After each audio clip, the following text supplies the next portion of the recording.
Bum, bum. All righty, I think I'm up and going here. I want to double check and make sure I'm up on the page here. Getting things rolling here for this afternoon. Get out there. Yep, we are up and broadcasting. All right.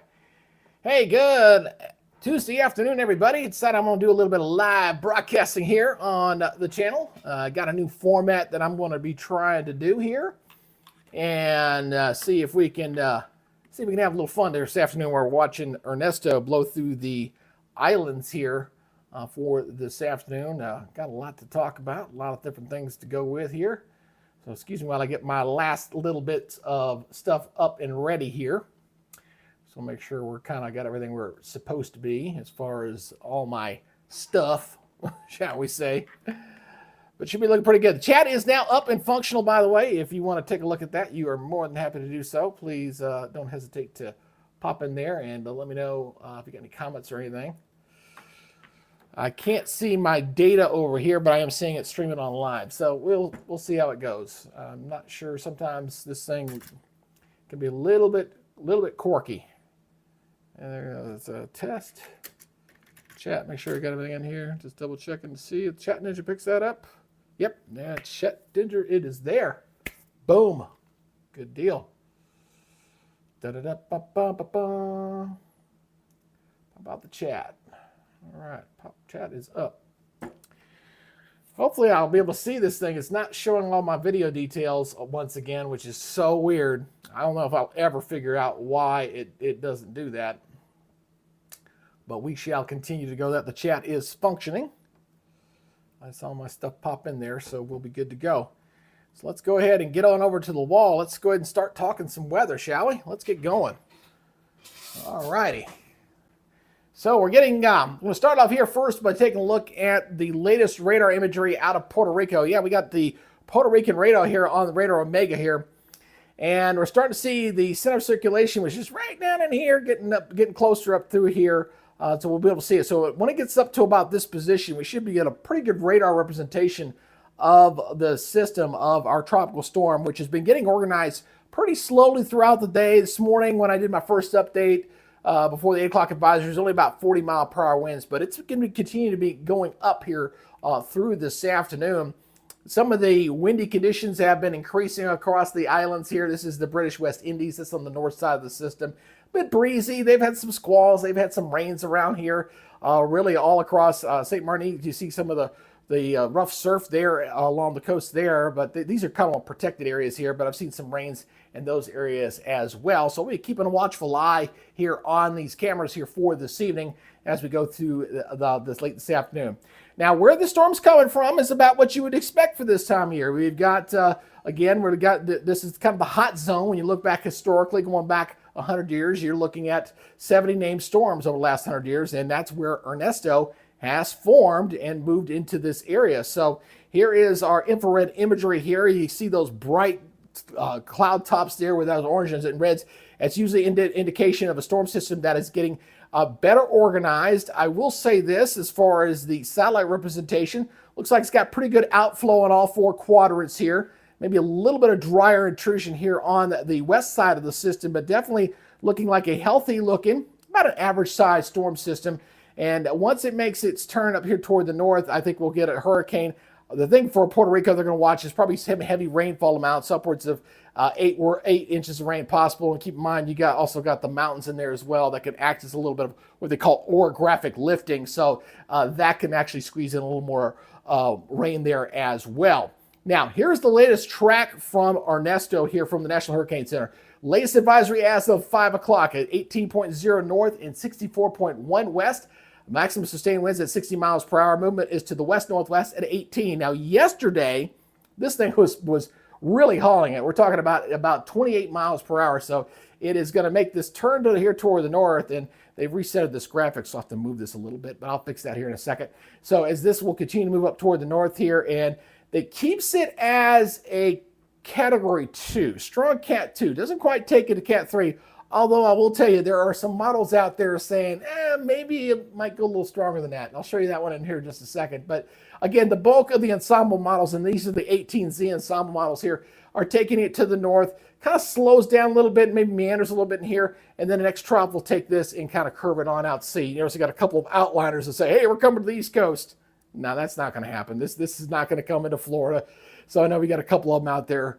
That's not going to happen. This thing's going to take a turn to the north and go. I always wondered about that when you get these outliers that say, nah, we're going to miss the trough. That's not going to happen. Now, strength-wise, again, there's a lot of models here that want to take this up to a Category 3, even one going up as high as a Category 4. I think we're probably will see a Cat 3. And the only reason I'm saying that is typically when I've seen storms in the past, they tend to underestimate the strength of the storm systems through the forecast period. That's been probably the greatest weakness. I think our forecasting has gotten excellent as far as tracks, but forecasting strength is still a little bit of a quirky subject when it comes to the tropics. So I think we probably will see a Cat 3. We'll see how it works out. Now, this particular model here, this HAFS model, this one's definitely taking this thing up to a Cat 3, maybe even a Cat 4, because as this thing moves up toward the north here and it gets on the end of its run, the pressure drops down to 938 millibars. And if it gets that low, I'm telling you, man, that's gonna be significant. Now, for those here along the eastern seaboard, okay, coming up this weekend, you're probably going to get some pretty good wave action forming out of this storm system, especially if it becomes a hurricane out there. So you're going to see anywhere from Florida all the way up the Carolina coast and up there. You're probably going to see some rip currents. You're probably going to have the flags out there to warn you again of some high surf and rip currents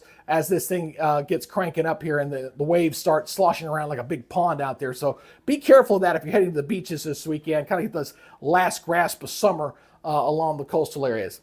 Let's go over here and take a look at the latest here on Ernesto here. Let me get over to that model real quick. My apologies real quick. I'll get that up for you there. There we go.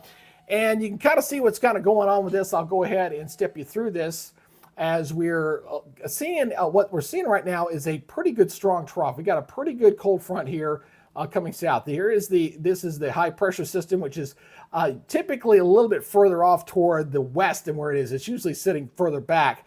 But you're getting the weakness, so this is kind of driving around the periphery of that high, and then you got the function of that trough also acting as like a magnet, so it's kind of pulling it northward here as we go through the next day or so, and then it'll weaken, it'll kind of wash out, and then another trough will kind of come in behind that and pick it up. So let's go ahead and take this forward here. Again, watch your timestamp there in the upper right-hand corner as this will kind of pull up toward the north there. And then that trough kind of weakens out, but it's going right around the periphery of that high. And then we're going to wait for another area to come off the coast here. So we got another cold front here coming off the coast. And when it catches up with the system, it's going to really shoot it off across the North Atlantic very, very quickly, to say the least. So watch what happens here as we go forward again through the forecast period here. Once we get to about Monday morning. Through the weekend, it's going to get there and it's just going to take off. It's going to just haul but across the Atlantic. Now, I will say this much. We're not seeing too much coming in behind this system once it goes by.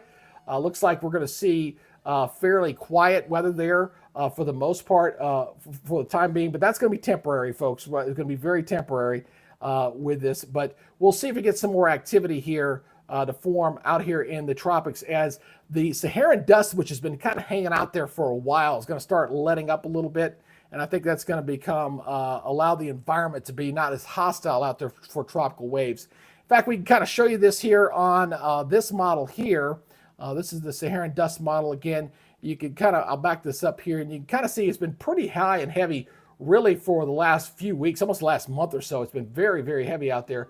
But this is going to start going downhill here as we go into next week. We'll see things begin to slowly improve and get better out there, and we'll see things be more of environmentally friendly for those tropical waves out there. The global hazard model here is, this was just updated today, really kind of showing how things should be improving out there in the tropics, and we'll also be bringing in some additional development. You look here through the 21st to the 27th, and again through the 28th through the 3rd, really comes up from 40% to 60% as we're heading toward that peak of the hurricane season.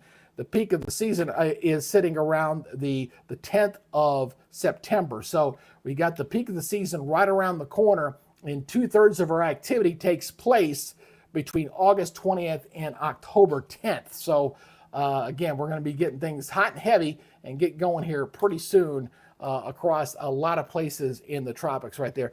Hold on for 1 second. I need to get this call from my wife, was just calling. So just a little break.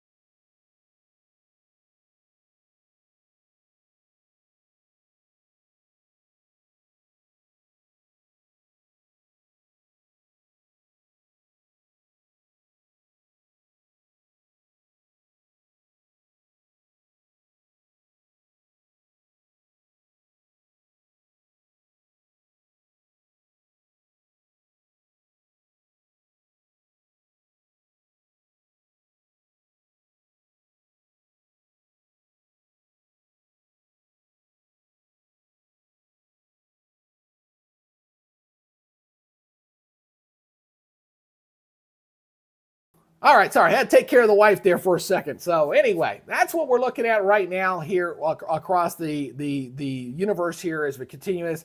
I'm really not able to see if we're getting anybody try. If you're out there watching right now, if you could do me a favor, go ahead and put something up in the chat. I see G-Bro is kind of chimed in there, but I'm not seeing you in the chat ninja there. So I'm seeing you in the Streamlabs, but I'm not seeing you in the other one. So I'm not exactly sure what's going on with the chat function here for tonight for me to get that going. I don't understand why I cannot see what's going on out there. Let me go look at this. Let me go to here. Maybe if I go to this, maybe this will be better.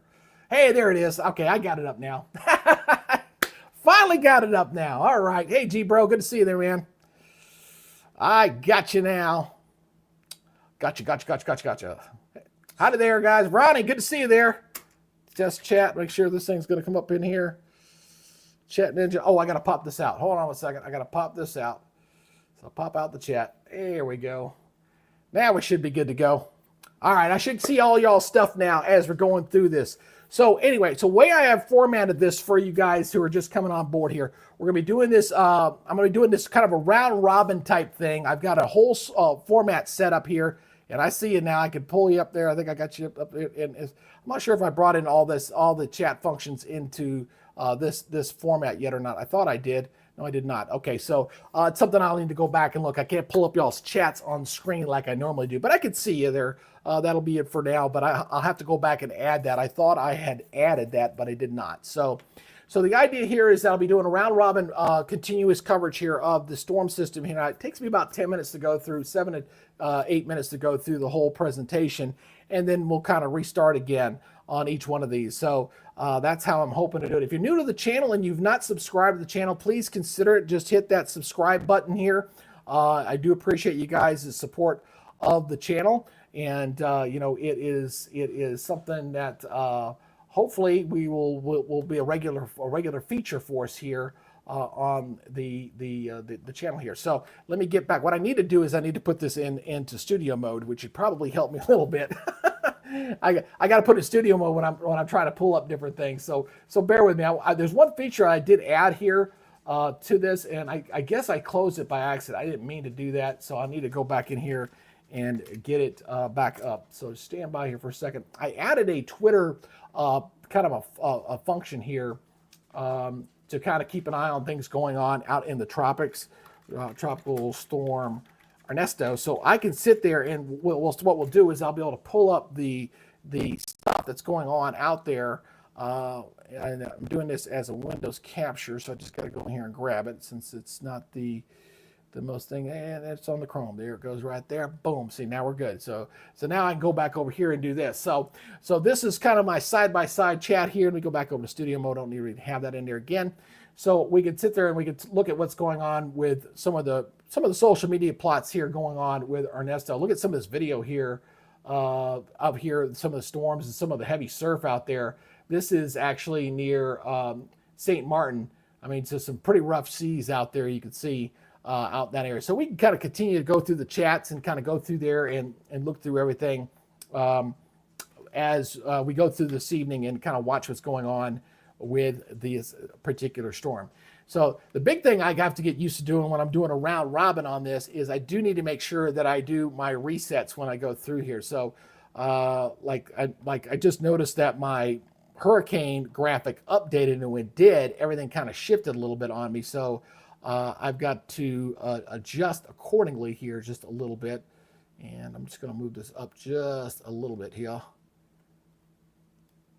It definitely moved on me, so I'm going to move this down a little bit more. There we go. And I'm going to bring this one down a little bit more. There we go. And there we go. All right, let's make sure I lock that thing down a little bit. Oops. Oh, wait a minute. That's not right. That's not right. Come on down a little bit.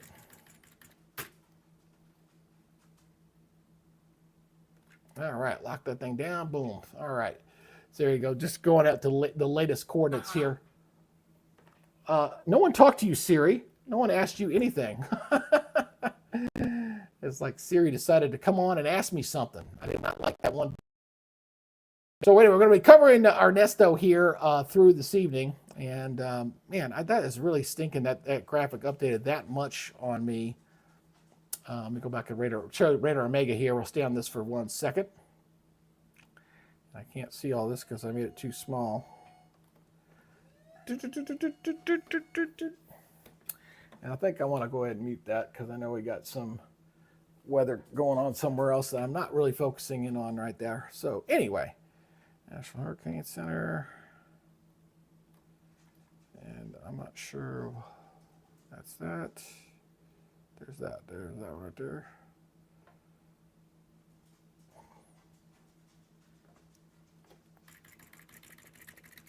It really moved on me, didn't it? It did. So anyway, get back up here and we'll get back on the horse. And we're ready to rock and roll. All right, so here we go again here. So if you kind of popping on in here, apologize as we're kind of watching the latest on this system, is we're watching the development of this going to be a hurricane. Now, Ernesto is going to be a hurricane probably, if not by the 11 o'clock advisory, probably by tomorrow morning. I think very good likelihood here as we're watching the system get a little bit closer here to Puerto Rico. So we're getting more of this heavy rains here showing up on that center of circulation here, just on the edge of radar range here. But some squally weather that's going to be moving through the North Shore, and that the winds are really going to deteriorate here on the North Shore of Puerto Rico, especially as this becomes a hurricane. So you notice here by tomorrow morning, we're looking at a Cat 1 hurricane here, as it's this is the projected path here now that's moving to the northwest. It's being funneled that way by the high pressure that's off toward its east and a trough that's to its north. That's going to be pulling this system up in a northerly fashion here for the duration of the storm until it finally gets pulled on out to sea. So looking at live conditions here at the British West Indies, looking a little breezy out there for this afternoon. And that's going to be like that for just about everybody here. But definitely not the best beach day. How would you like to have gone on vacation and you're out here and you're out there and you're trying to join us, like, oh, great, we got a tropical storm. Then again, why would you go on vacation in the middle and end of August? That's probably not the best time to go out there. I think I'd probably want to go out here probably in the wintertime, I think, not during the, heading toward the peak of the hurricanes. If you see some of these darker clouds out here near St. Croix, that's kind of interesting. So we'll continue to watch these cameras here for this evening to see how the conditions will go downhill. And, August, again, we're starting getting in the prime development zones, get further out in the Atlantic. The Atlantic has been inhibited a lot with the Saharan dust out there for a little while, but I think those conditions are going to change, are going to improve here. So again, these are the hot zones. Although I will say once Ernesto goes by, we really don't have anything following up behind this thing. We got one tropical wave out here, but this doesn't look all that impressive.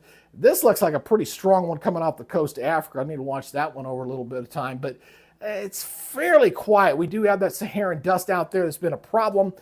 This one has been fighting it just about ever since it was out in the middle of the Atlantic. It's been fighting the dust factor out there for a while, but it's been a fairly strong one that's come through here as we're looking at pretty good outflow. When you see the outflow, it's venting out. So tropical system, you're bringing in everything at the surface. It funnels through the middle of it like a big chimney, and out it flows out at the top. So the better it circulates that that heat energy is feeding off those warm tropical waters, the better the system can develop. And looking at the way this thing is looking from a signature perspective, other than maybe a little dry here on the west side, I don't see anything that's going to stop this thing from becoming a hurricane, that's for sure. It's this question of how strong of a hurricane is it going to become? That's the big question here. As, again, that track takes it off toward the north. Officially, the Hurricane Center says, no, not going to make major hurricane status. But I'm not convinced that's going to happen. I really think there's a better than 50% chance that this thing will become a major hurricane. That's winds greater than 115 miles per hour. And I probably need to make a graphic in here of the Saffir-Simpson scale and include it with these presentations so we can talk about that a little bit. But I'll put that on my to-do checklist for our live broadcast here on tropical systems. So again, this is the 18Z ensemble runs. Again, the majority of the models are in pretty good agreement. I mean, they're pretty clustered very well. You got a couple of outliers here. Don't worry, Florida, not coming your way. You got to worry about this. This is going to be coming up this way and curving up to the north. I tell you, if it did something like this, woo, these models are out to lunch. I go with the majority, that's for sure. I think we're going to be stirring this thing up to the north. Now, the intensity strength, again, we do have a few that do take it into the Cat 3 zone. A few there, even one going up to as high as the Cat 4. If you did the average would be at 2, and that's what the Hurricane Center does. They look at all these and they kind of do an average and say, Cat 2, at 110. But again, when it comes to hurricanes and it comes to the intensity forecast, they typically undercut themselves a little bit for the most part. I think we've gotten very good on the forecasting. I mentioned that before.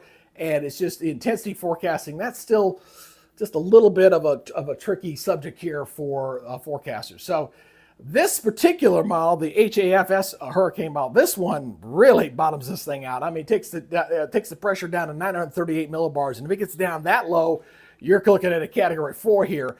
One thing's for certain, regardless, anybody planning vacation plans from the Jersey Shore down to North Florida, just be careful, because whenever you get a hurricane, even though it's offshore, it's like dropping a big rock in a pond. You're probably going to get some pretty good wave action along the eastern seaboard, Carolinas especially, and you're probably going to see some rip currents, a possibility there as well. So if you're having any like last minute trips to the beach for the holiday season or before Labor Day weekend coming up, one of your last gasps for, some school districts have already started, some start later. If you're going to the beaches, just be careful of that. There's something to keep in mind there. So let's go ahead and take a look at the model here again. I got to remember to zoom. I added this new feature here so I can actually do this. So I can zoom in and zoom out, and zoom in and zoom out. So I need to remember when I'm doing this to make sure I zoom it back out. But for the time being, we'll keep it right here. So shall we?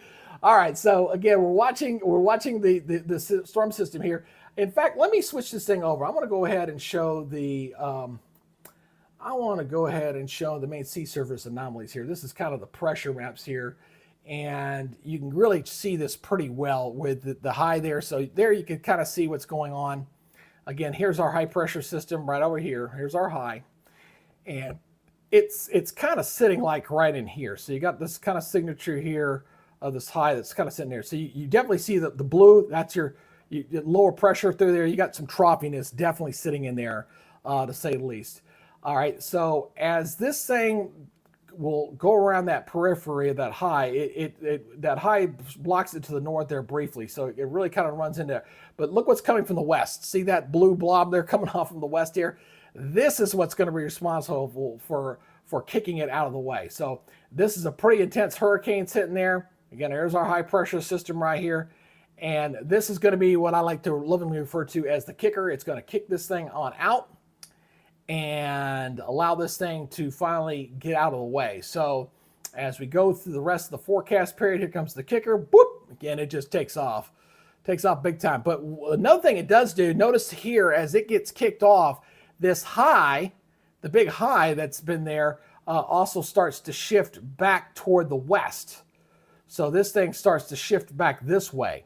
All right, and why is that important? Because that means if the next system comes in, if there's another one that comes in behind this one down the line, maybe the high will be in a better position and to potentially steer any tropical activity back closer to the United States. Now, right now, there's nothing out there imminently showing that we're going to be seeing that. Let me mute this again. I thought I had muted that. Did not mute. There we go. And there looks like, looking out all the way out here 10 days, looks like there is a a wave here coming off the coast that needs to be watched right there. But other than that, I don't see anything after this one going by for the time being. That's definitely subject to change as we go further out to the end of the month. Now, I was mentioning this earlier. I was saying about the Saharan dust. The dust layer is going to be something that's going to be watched religiously here as far as its impact. It's had a major impact on development out there. When I back this thing up, I mean, look how vast this thing has been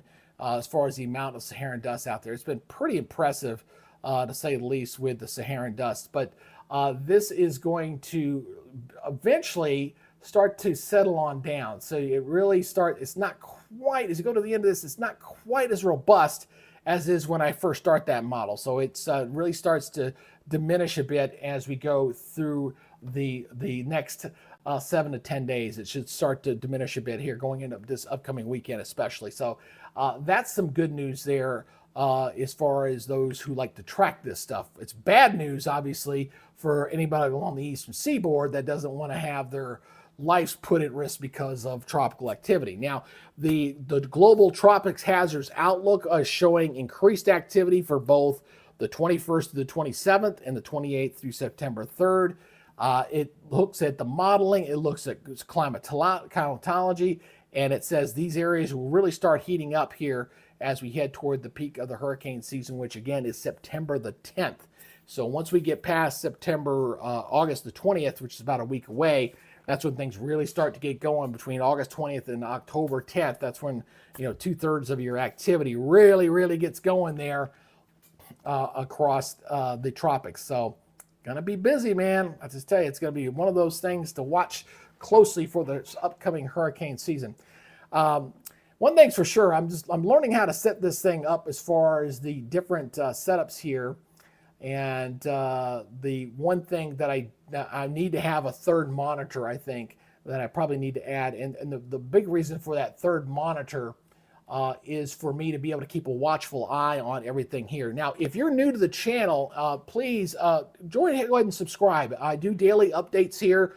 When we have activity like this going on, I also do some short videos of like 1 minute quick updates that you can go into your shorts, bam, in and out, and get it real quick.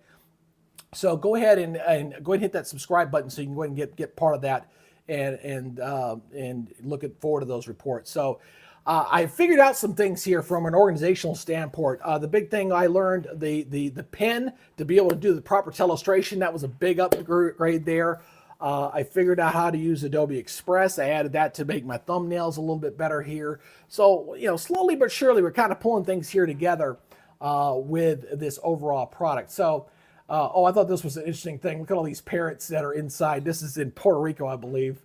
Hurricane room. They call it the hurricane room. That's an interesting little Ada Monza there.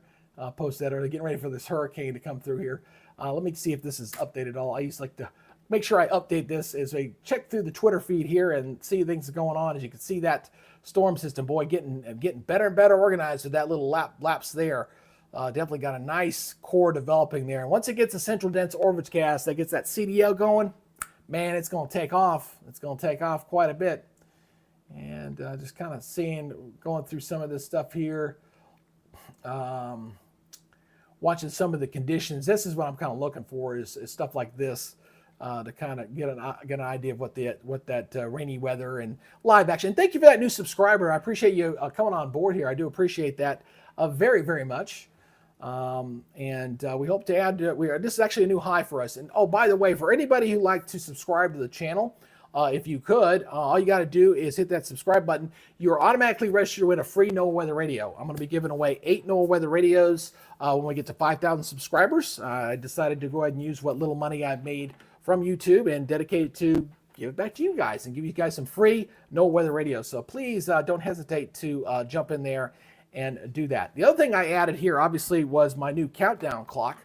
And I got that little remote going here, right here, which I probably need to start using if I'm going to be doing some broadcasts here. So I'm going to keep my countdown clock going here. As the average turnover here for your weather is roughly about 6 minutes or so. So every 6 minutes, I have to go ahead and go back over and do another repeat here because I got to invite the new folks on board. So if you're new to the channel and you haven't subscribed, hey, What you waiting for? Go ahead and hit that subscribe button here. Join the family here as we're watching our tropical storm Ernesto. This is Ernesto here out here in the tropics, just south of the British Isles right now, and just to the southeast of Puerto Rico here. So it's getting in radar range here. We'll be able to see this a little bit better. In fact, let me go ahead and adjust this a little bit. I want to go in a little bit closer on this. So I'm going to go into my radar Omega here and just kind of zoom in a little bit closer so you can kind of see the periphery of this. I'm going to go a little bit closer. There we go. Just want to change my perspective view there so that you can see that. So that looks pretty good, actually. That's not bad at all. Not bad at all. All righty, let's back this thing up here. I don't know why it keeps doing that. But anyway, all right, so you can see some of these heavier bands here as we're getting this storm system. Again, this was the coming up toward 11 o'clock tonight, and then by tomorrow morning it'll be up toward the north here.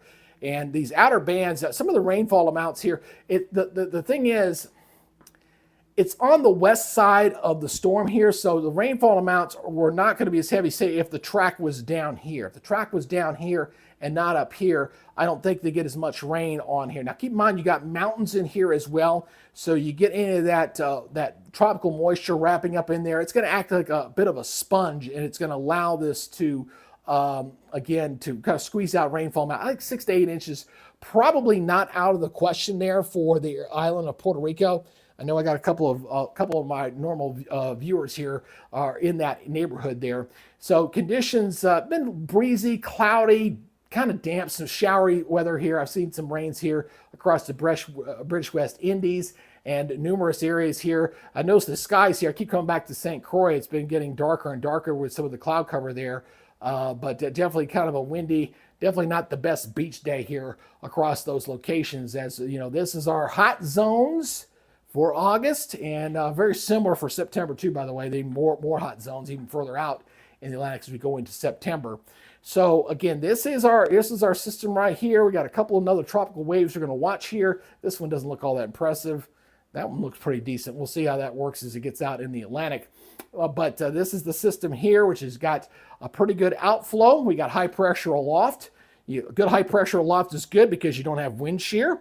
You got good way to evacuate the heat that's kind of going around that center of circulation, and you get a chance to get a hurricane in there. And I think we're going to get high pressure that's going to travel this thing as it gets into the Atlantic. Now, this is as of the 5 o'clock advisory. We'll get another one coming in at about 8 o'clock from the National Hurricane Center. As of the 5 o'clock advisory is at 18.0 north and 64.1 west. Maximum sustained winds at 60 miles per hour, moving west-northwest at 18. Yesterday, this thing was moving at 28 miles per hour. I mean, it was hauling it, man. And also, another thing, this morning it was at the 5 o'clock advisory was at 40 miles per hour wind. Now it's at 60. So it continues that rate of speed. I think either by 11 o'clock or maybe sometime overnight tonight, I think we had a hurricane status here as it goes tomorrow morning. So I think by tomorrow morning, we're probably looking at a hurricane here. Now, officially, the Hurricane Center does not take this to a major category status. Holds it about 110 mile per hour winds. 115, you're at a category 3. So we'll see if that works out. I think we're going to get a major hurricane out of this. Could be wrong. I'm always subject to being wrong, but I think we'll probably get that. I think that's a greater than 50% chance. But models are in pretty good agreement. This is, this pretty much lines up with what the Hurricane Center had here. You got a couple of outliners here, but don't worry, Florida. It's not coming your way. Not have to worry about that. This is going to be staying out to sea. Everybody up and down the eastern seaboard, again, as I mentioned earlier, just got to watch out for the rough sea conditions. That's going to continue to be a problem here. And this is your model intensity guidance here, taking up to Category 2, Category 3 status here for this storm. Again, wouldn't shock me if we got something even higher than that. I know this particular model here, which I'm just kind of using it because it's showing how intense this thing gets. Really drops this pressure down. It gets down to 940, and then it goes down. I see it right toward the end. It drops down to 938. So it really, really bottoms out. And this is going to be rocking the seas out here, to say the least. Probably need to add me a wave forecast in here too, as one of my future graphics. So note to self, wave forecast, I need to add that, and I need to add Saffir-Simpson scale. I got to get a Saffir-Simpson scale graphic in here as well to show the different categories. So again, my whole point of this, I want to make this thing as best product as possible. So if you can check out the live coverage here, be one of your YouTube sources. That's the one thing that's happened a lot out there, is the fact that we've had a lot of competition out there in the YouTube universe, because a lot of us have come on here in the last year or so, by some other guy out there. You may have heard of him. I lovingly refer to him as the Godfather, but he's got like 2 million subscribers out there. So all the rest of us are just wannabes. All right, let's go ahead and get back in here to the graphic here. And I got to remember, when I'm not using this graphic, to send my video camera out here. So I got this nice little video move here, so I can go back and forth and get that out of the way. But anyway, so as we're looking at the trough here, it's coming on in here. That's what's really being the big driver here. In fact, let me go ahead and let me switch this out and go ahead and talk about the pressure real quick. And oh, by the way, that was just my alert tone to let me know that if you have not yet subscribed to the channel, please do so. It'd be an honor and a privilege to have you on board here and get all this stuff. Let's go ahead and look at the 500 millibar winds here. We'll go take a look at the upper level winds here that's kind of driving this system. So again, you can see that trough very well. It shows up very well there on the 500 millibar level. So here's our trough right here. You see it dip right down through here. This is going to be our hurricane right here. This is our high pressure system back over here to the east, over near the Azores. And that's what's driving this system, is the combination of that high being retreated that far to the east, and this trough. It's going to pick this thing up, and then that trough kind of loses its kick a little bit there as it pulls out, because the hurricane, when it gets very strong and powerful, it can get a bit of a ridging over the top of it. And I think that's what we're going to see happen here, especially as we head into this upcoming weekend. So we get a little bit of ridging over the top, and that's very conducive for a strengthening system as we go into this upcoming weekend. And then it gets far enough north with that next trough, and that's a pretty good trough there. You can see that dip in the jet stream here coming down like that, which is kind of unusual to see in August, especially that far south with that. But that's what we're seeing. And when it kicks out, it's going to kick out very fast. It really does boom. It just shoves it out as those jets kind of merge together and kick that out. And then we'll watch and see what that next big wave. And then this is one thing that the European model is showing here, is a pretty good strong tropical wave here coming off the African coast as we go into Friday the 23rd. And that's one, if it's as strong as that's looking there, where it could potentially become a depression here with only a matter of days once it moves off the coast there. So that'll be something, obviously, for the next storm to watch as we go into later this month. All right, see, I remember to put that back this time. All right, Saharan dust. We were talking about the Saharan dust. That is a big deal. Why is Saharan dust a big deal? You may ask, well, what's the big deal? Why are you talking about Saharan dust all the time? Well, Saharan dust, it's dry. It's got a lot of particles. It is definitely the kryptonite when it comes to tropical systems. You get tropical waves out there. You get a lot of stuff going on out there. And it really has been a big inhibitor for tropical development out there for really the last month or so. It's been a real problem out there. So you look at where the current model, I mean, this is a tremendous amount of Saharan dust. It's a very thick layer of Saharan dust out there. And that has been a problem, I think, really kind of about the first week of July. That's when I first noticed it getting really heavy out there. And that's been pretty much consistent. But notice the model run here. I'm going to go back to, let me go to the 0Z run. For the 12Z is not totally there. So I want to go ahead and show you the previous run here. But notice the trend here is you're not seeing those bright yellows and stuff out there. The trend is downward. So going out to August the 22nd, notice the big change here. We got a big change in what we're currently seeing, and then the way it looks by the time we get to later in the month. So the Saharan dust out there should begin to thin out. And when it does do that, that's going to allow things to get very active out there with the tropical waves as we're heading toward what climatologically and everything else is the peak of the hurricane season. So the one thing that the global hazard here is picking up on is the fact that it's showing a 40% chance of something developing out there for the week of the 21st to the 27th. Now, remember, I just showed you that very strong tropical wave coming off the coast about that time. So it makes sense that we'll see that 40% there. And then as we look down here, we're looking at a greater than 60% going into the 28th through the 3rd. So again, you got things are really going to start getting hot and hectic out there as we head toward the peak of that hurricane season around September the 10th. So things are definitely moving in the direction of just a very active season.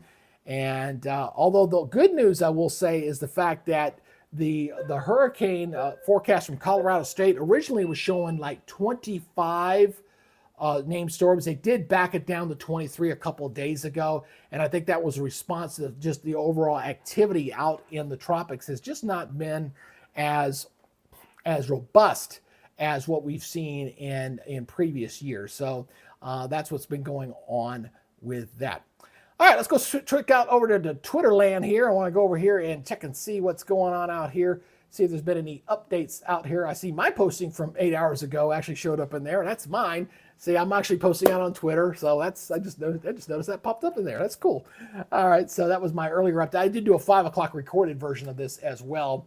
I wanted to make sure I had the latest and greatest on there. So anyhow, it's good to go ahead and check through here and see if there's been any updates and looking for anything new. Most of this is pretty dated here. The last 3-5 hours, everybody kind of posting their stuff here.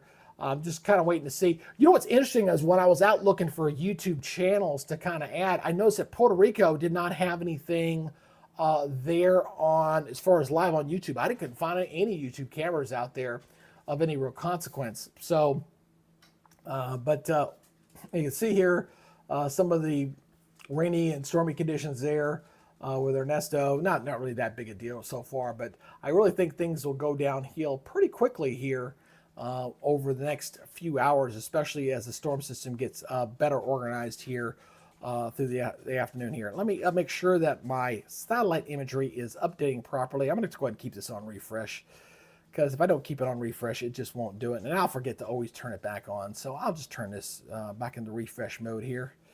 Let's keep that on refresh mode. There we go. It's not that big a deal to do that. So anyway, all right. Good to see you there, Rainbow Obsidian. Hey, welcome on board there. Elvira, good to see you as well. Appreciate you guys checking us out here on the Weather Nerds YouTube channel. I do appreciate you guys checking us out as we're doing this coverage here. And if you're new to the channel and you have not yet subscribed, please do me the favor. Do me the honor. Hit that subscribe button. And if you guys have already subscribers, you know what you got to do. That means you got to give me a thumbs up. You got to get the thumbs up going on there. You got to play the YouTube algorithm game. That's what I like to call it. It's a YouTube algorithm game. If you want people to kind of come in and watch you, you got to do certain things. You got to get subscribers, you got to get people chatting, and you got to get people to do their likes. That's why I got my countdown clock going on there to do that on a regular basis. But I tell you, the conditions here across Puerto Rico tonight, hopefully they won't have any problems with their power grid. I don't think it's going to be that big a deal. I don't believe that's going to be the case. But you know, weird things have happened. Puerto Rico does not have the best power grid in the world. And I will be watching the power grid. Radar Omega, by the way, does have a power grid feature. So as this thing's getting closer to them tonight, we'll be watching that closely. Right now, they're just getting some scattered showers and some downpours here. But this thing is filling in pretty rapidly from when I first turned this thing on about 5 o'clock. It's definitely starting to fill in a little bit more. With the radar activity as it's getting closer to the radar site, which is sitting right about there. So, and as it gets up this way, we can look at the winds, and we can look and see how that's increasing here. These winds right now are not looking that bad. Looks like 14, 15, 16 miles, 19 miles per hour there in San Juan. So not looking too bad with the wind gusts. I'm going to keep those on just to kind of keep a watchful track on the winds here for tonight. And let me go ahead and go to my next graphic, which means I got to keep this thing on there. Okay. Like I said, just kind of keep learning here. Well, I tell you, about, what time was it? It was right when I got back. I took my dad to the VA this afternoon. I got back and I checked out. I found it was a heck of a downpour that was blowing through this camera. Pretty good wind gusts here. Look, oh, blowing off there. Whoop. Yeah, hello. I see my emojis are working there. Give me your emojis. Yes, I can actually. The emoji thing I got working, but my response stuff here is not working for some reason. I'll have to see what's going on with that with Streamlabs. Streamlabs is a service I use when I'm using my stuff out there. So again, looking at these live cameras, I keep coming back here to St. Croix. This is definitely, sky's getting darker out here to say the least.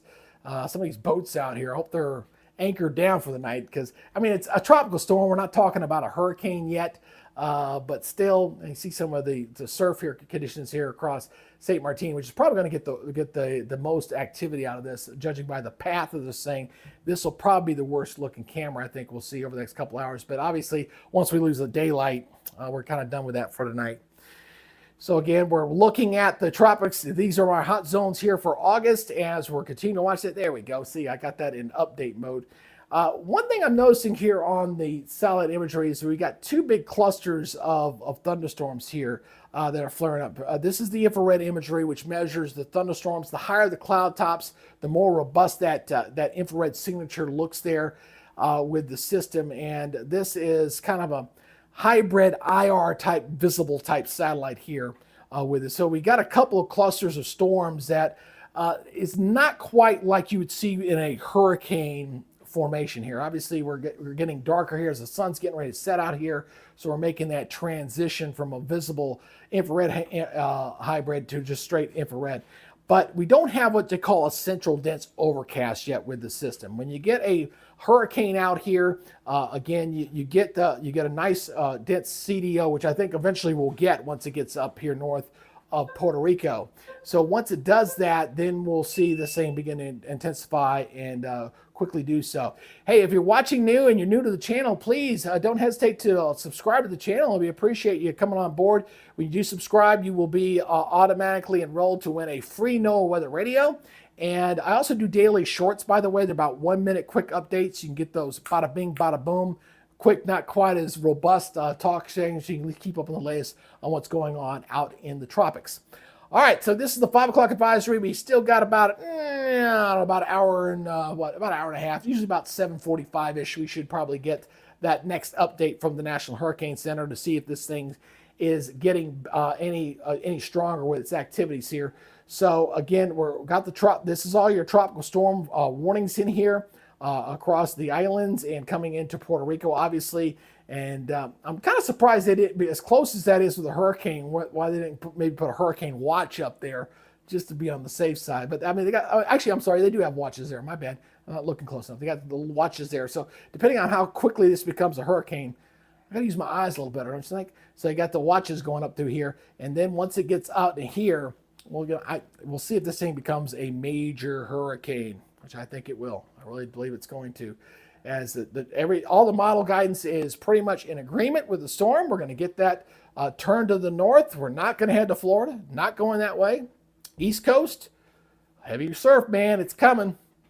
I'm sure the guys with the surfboards will probably be out here at Wrightsville Beach out here in North Carolina going in this weekend, because there's probably going to be some pretty good surf there, as this storm is, for all the forecast models, strengthen this thing to hurricane status, and then at least at minimum a Cat 2.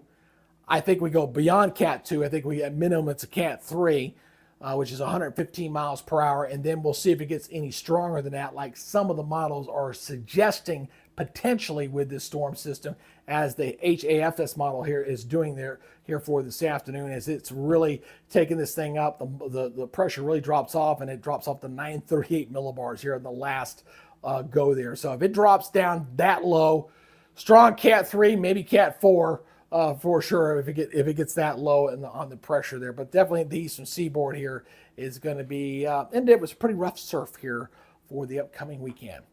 All right, let's go ahead and take a look at the latest model guidance here. I'm going to go ahead and switch back over here and get up my model guidance here and switch that over there. So here we go. We're going to take a look at the kind of just a regular pressure look here, and we'll talk about this a little bit as we're going to be watching the storm finally get kicked on out of here. So look at this thing moving northward here as it goes by the island. So by tomorrow morning, things should be looking a lot better there on the northern portion of Puerto Rico. There'll be some rough surf. Hopefully they don't have any power outages. I really don't think they will.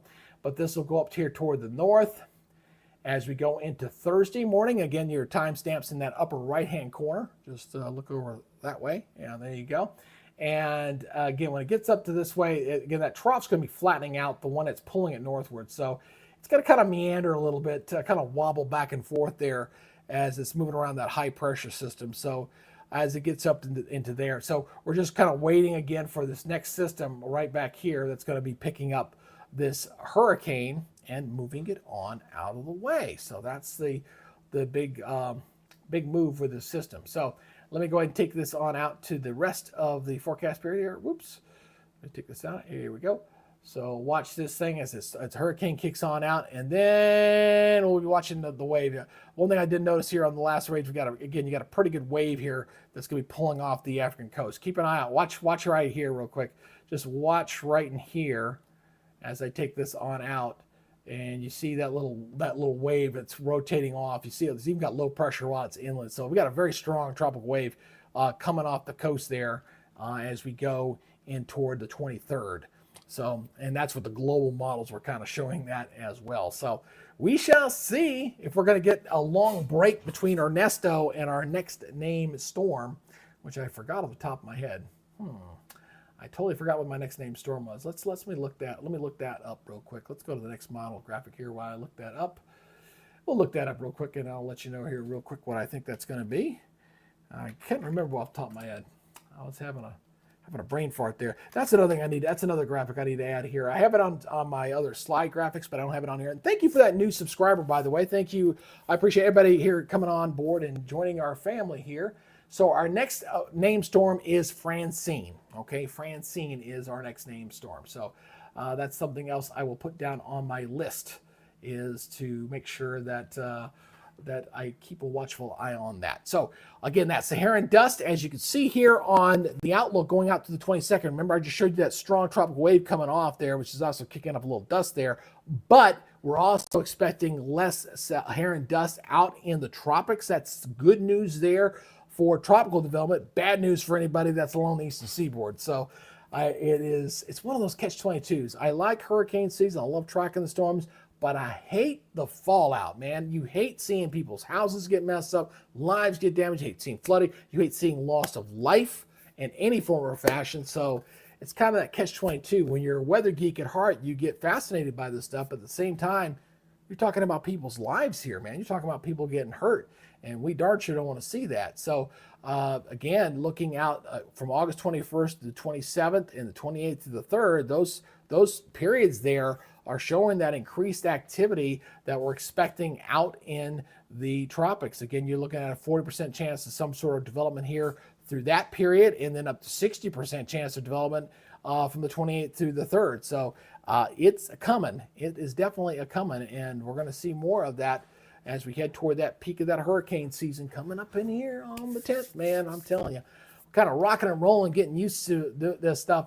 But, you know, additional graphics I need to make, and I've wrote down 3 notes. So I want the names list, I want the Cypher-Simpson scale. Those are 2. And there was one other one, my brain just jumped. But, hey, who can remember what I said? What was the last thing I said? I said, I know I want the Cypher-Simpson scale. I want the names. I need to put that in here as availability. And there's one other thing I totally forgot. I just totally brain dumped that. Anyway, that's how we roll it when you get a little old, you know. Just got to go with the flow. So I appreciate everybody checking out the coverage here today as they're kind of going through this. One thing I'll say, at least looking at my numbers here so far, we're getting good average viewing as I'm doing this weather wheel approach. That's my approach to doing these, as doing the weather wheel approach and kind of giving the updates as folks come in and come out. So it seems to be not looking too bad there, to say the least. Let's take a look at our friends on Twitter. I want to take a look and see if there's been any updates on Twitter here. And we'll go over to Twitter real quick, and we will check out the Twitter universe here. And I'm going to go ahead and update this real quick. You got to always say, and thanks to that new subscriber, by the way. I appreciate you coming on board there. Again, if you subscribe to the channel, you're automatically enrolled to win a free NOAA Weather Radio. We're giving away 8 NOAA Weather Radios when we get to 5,000. So it doesn't cost you anything. You go ahead and subscribe to the channel, and you're automatically enrolled. I'm going to let my daughters do the drawing. I'm just going to say, here's the names. Go pick me 8 names. So that's what we're going to do when we get to 5,000. Hopefully we get there before the end of the year. We'll give it a shot. I think if we get a decent hurricane making an impact in the United States, probably will. But the big thing I'm learning with this is learning how to use my software, using the different tools that I got, and improving the product. I think it's getting better every time I do this. So that's definitely something I want to try to do here. I'm going to back this up to the top of the feed here and just kind of go with the latest here, the latest and greatest here, latest All right, so I'm just kind of, everybody's kind of posting their own little things in here. I'm just kind of looking to see for any kind of video or any kind of stuff coming out of any of the stuff here. Like here, they're getting some of the rock formations, kind of help with some of the break of the rough surf. You get some logistical stuff for protections here. This is, where is this at? It didn't say exactly where that's located here. Yeah, they ran out of feet, so I'm not exactly sure where that's at, but it does make sense that they would do something like that as far as protect some of the beach erosion and things like that that goes on. NPR is doing broadcasting here. All things considered podcast as Puerto Rico braces for tropical storm Ernesto. Everybody posting all their stuff. And again, you got a healthy looking system there, man. It is definitely healthy looking, to say the least. So, and when I say healthy, what I mean is you got a good outflow on all four quadrants. There's no wind shear there. I don't see anything that's going to inhibit the storm from doing any kind of development there. So that's something that as it goes by, I just hope it doesn't deepen tremendously until it's well away from Puerto Rico. We don't need to have any problems there with that system as it gets closer. So again, going back over here to Radar Omega here, and I do want to take a look at some of the stuff, like a 1710, looking at some of the wind speeds through here.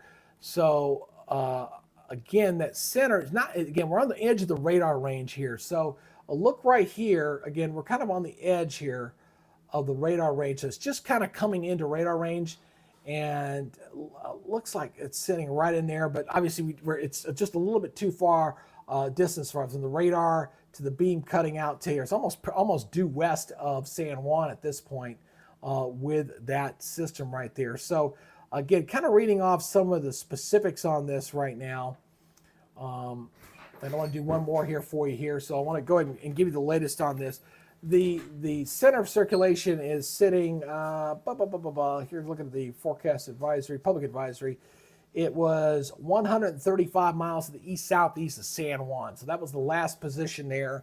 And the pressure's at 1,001 millibars. That's still kind of high, folks. I mean, for a tropical storm, a hurricane, you want to get this thing getting down, 990 or below. So the pressure's got to start dropping off. It has dropped off. It was at 1,005 millibars earlier today, and now it's down to 1,001. So, but the winds are coming up a little bit there. And they do have the hurricane watches up for the U.S. Virgin Islands, the British Virgin Islands, and a couple other islands I won't even try to pronounce because I will butcher the crud out of them.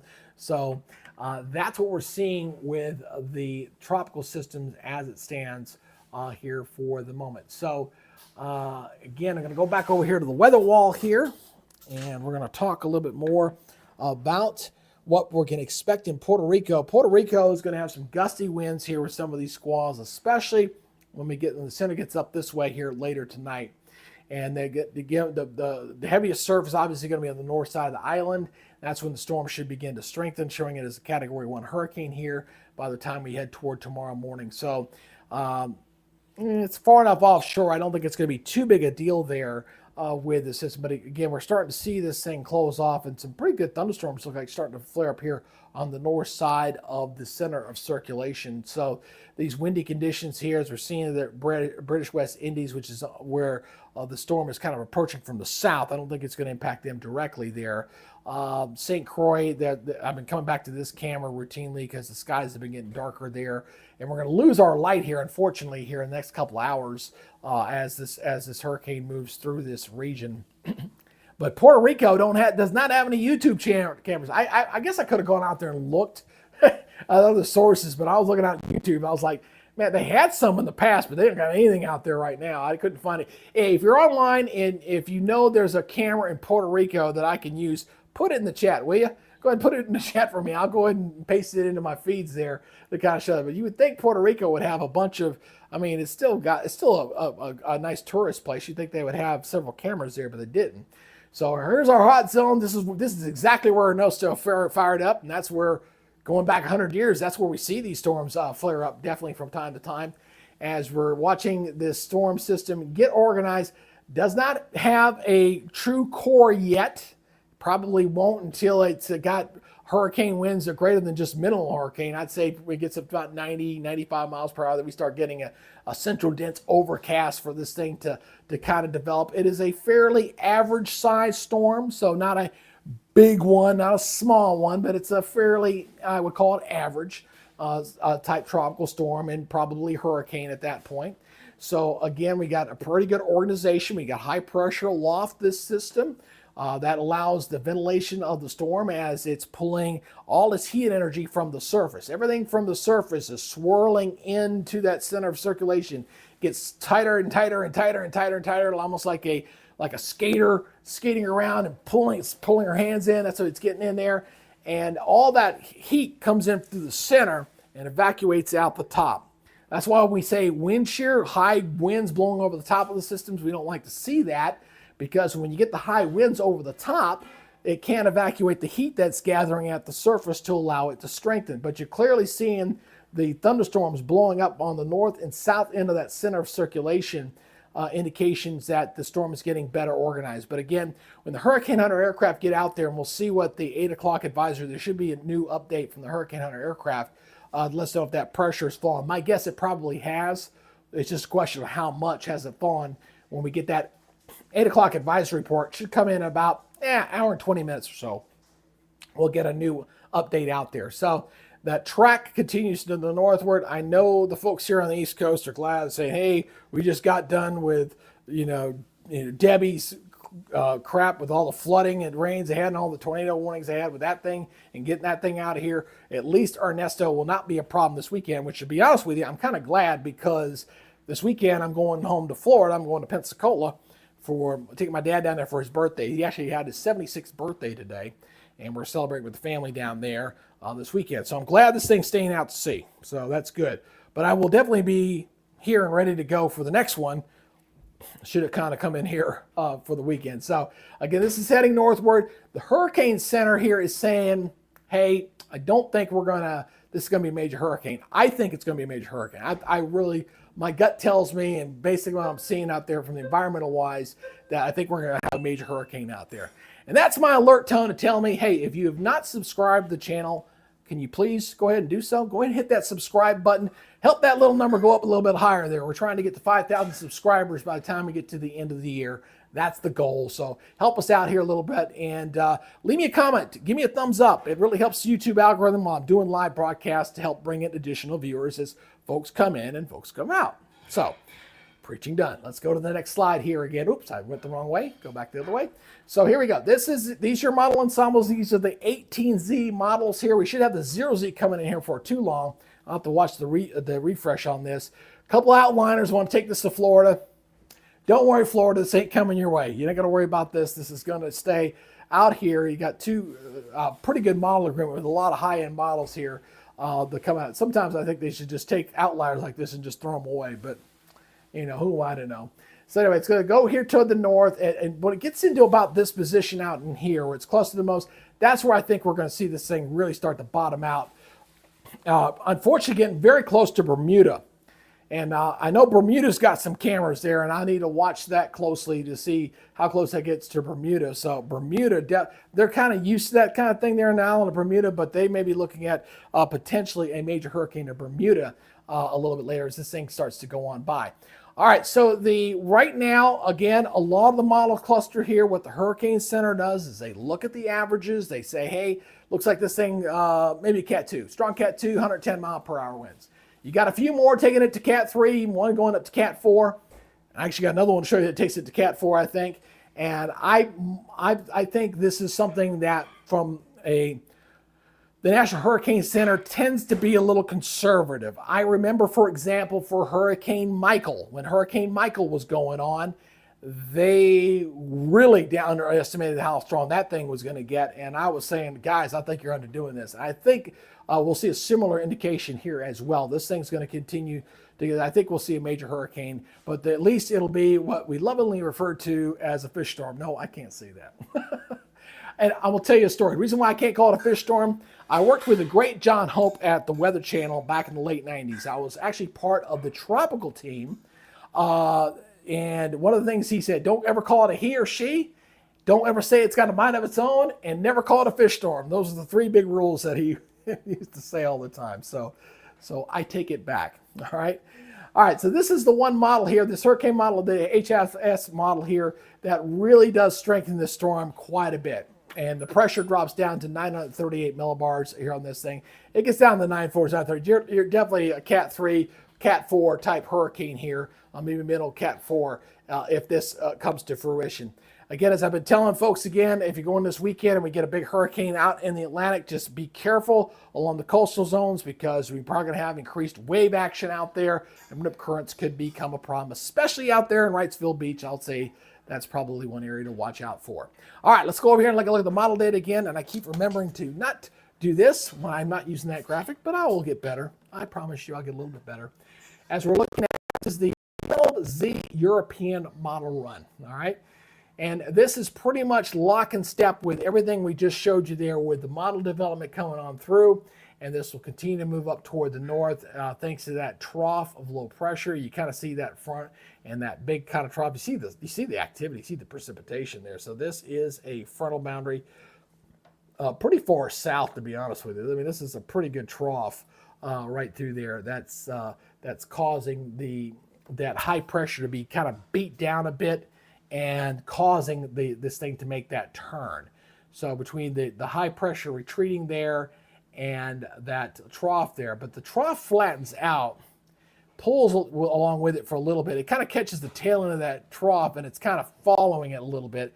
And then the high blocks it off. It says, not so fast, you're not going that way, until that next trough catches it. When it does catch it, boo, look how fast that thing moves. By the time we get to Monday, look, it moves pretty steadily up until about Monday, and then by the time we get to the weekend, it just takes off in a very fast fashion. So, and then once that goes by, then we'll see what the intertropical convergence zone is going to do for us with an improving environment out in the tropics. We're going to see things begin to slowly improve out there, because the Saharan dust layer, which has been a real pain in the backside for any tropical development out there, is going to start improving. As you look at the current conditions here, very robust out there, to say the least, with a lot of Saharan dust out there.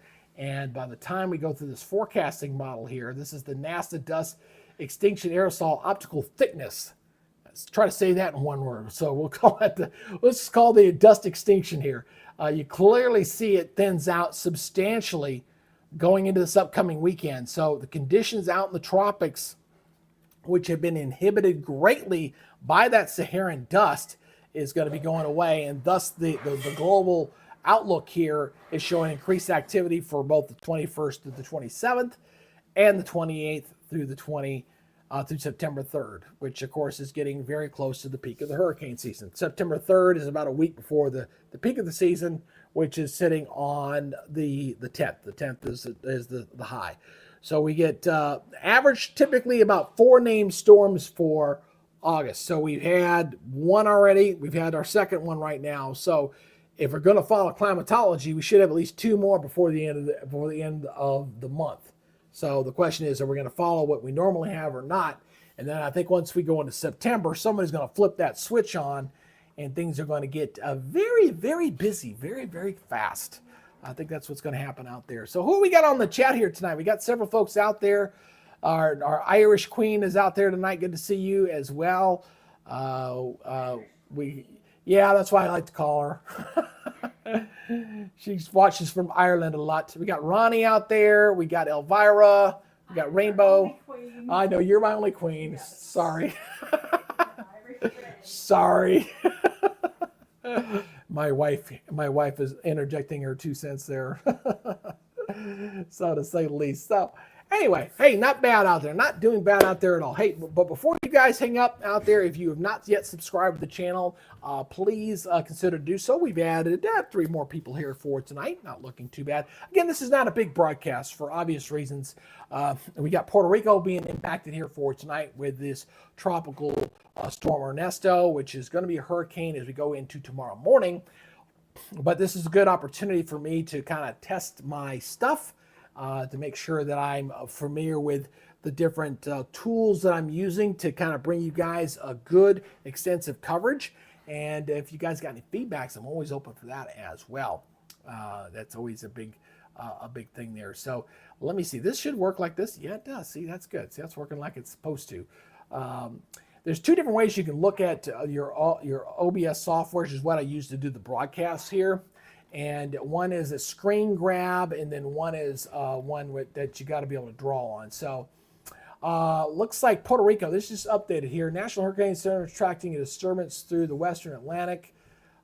They've got travel advisories up into Puerto Rico right now. I guess that's from their PR arm there in Puerto Rico. They just putting that out there. So that just came out, just posted in the last 3 minutes. So I can't read that in Spanish. So that was the Spanish coordinates there.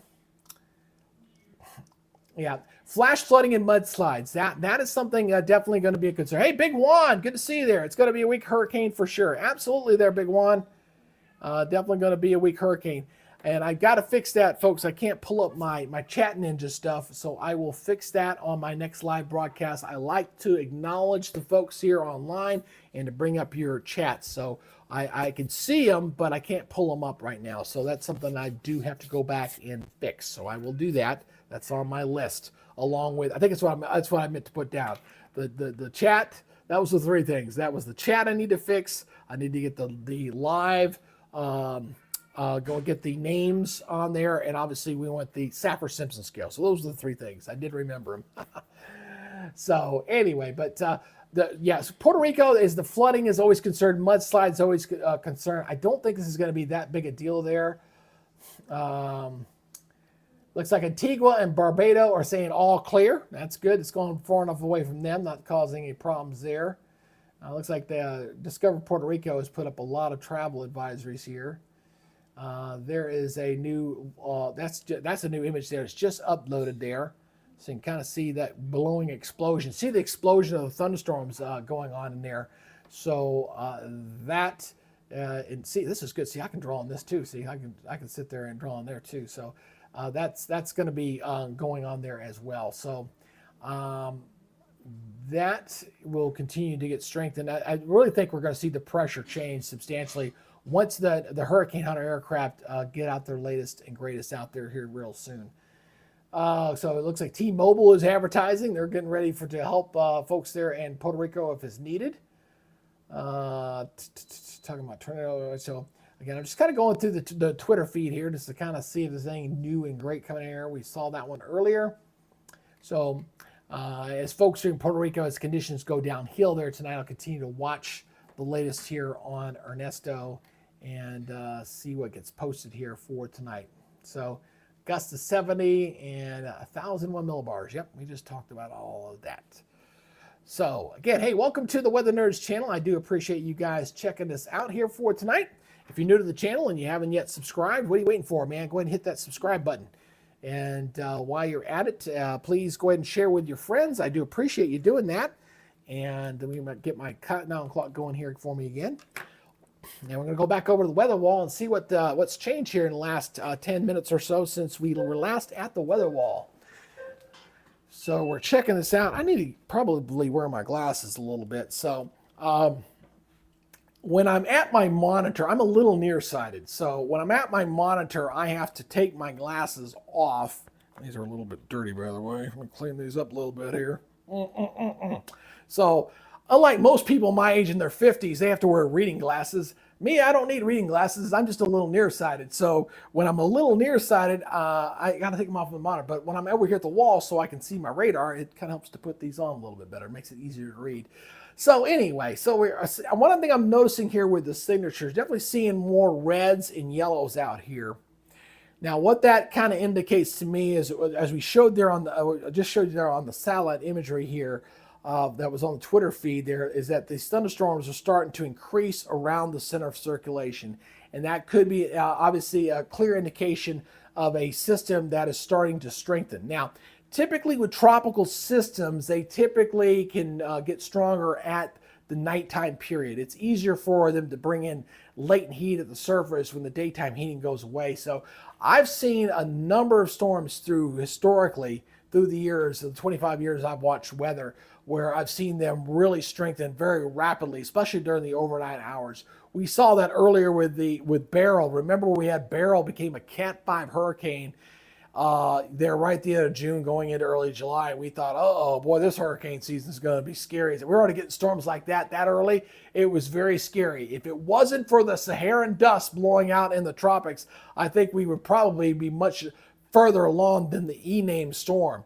Today is also the anniversary, by the way, of Hurricane Charlie. Y'all remember Charlie? That was back in 2004 when that moved in around just south of Tampa. So we're clearly getting some indications here on the radar of a storm system that's getting a little bit better organized here. We're going to watch these winds up here, these islands up here, to see how quickly these winds go downhill as the storm gets up into that neighborhood here. Probably another hour or two, not too far away. We're going to be losing our cameras here for too long, but it's been kind of a breezy, cloudy, squally day.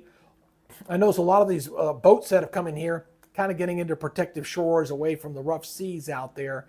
That's been the case here for a lot of these islands. You see all the boats in here. They come in here to get into protective waters to get away from the rough surf, rough seas, and these bays and inlets out here with some of these islands so that they don't have to deal with the rough seas out there for some of these mariners out there. And once the storm goes by, they'll be out there again enjoying the good life out there on the boats. So these guys, they're used to this stuff. They know it's August. They know they're going to get tropical systems. They know they're going to get hurricanes.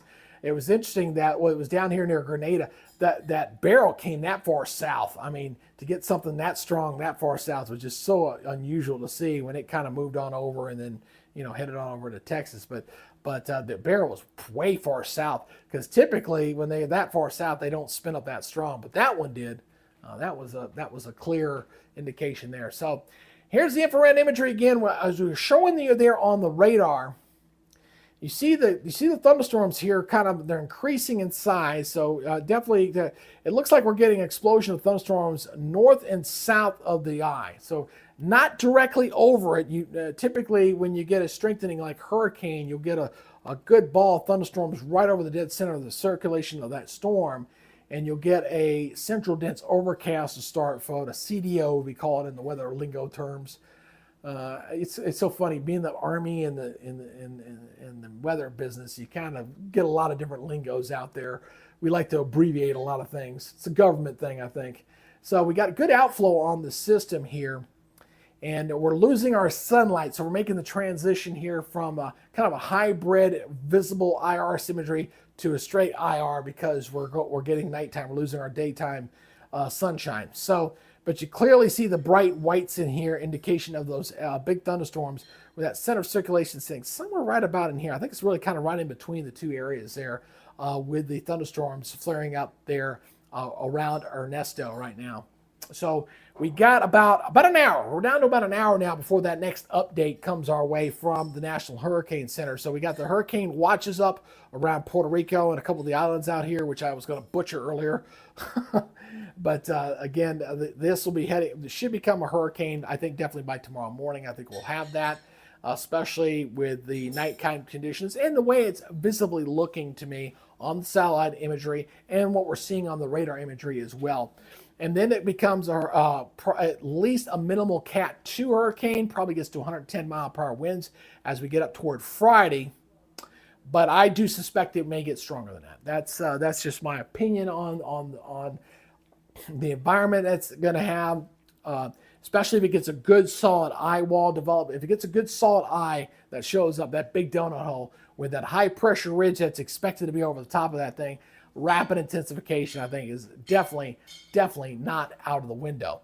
So as the track moves up and gets in somewhere into here, pretty just south of Bermuda, I think, we could be seeing a major hurricane of Cat 3, greater than winds 115. Would not shock me if it gets stronger than that. It really, really wouldn't. So you see that these are the model intensity guidance. This is the 18Z. I'll need to do a refresh on these here in a second just to double check and make sure we don't, the 0Z stuff should be coming in here for too long to see if there's been any big changes there.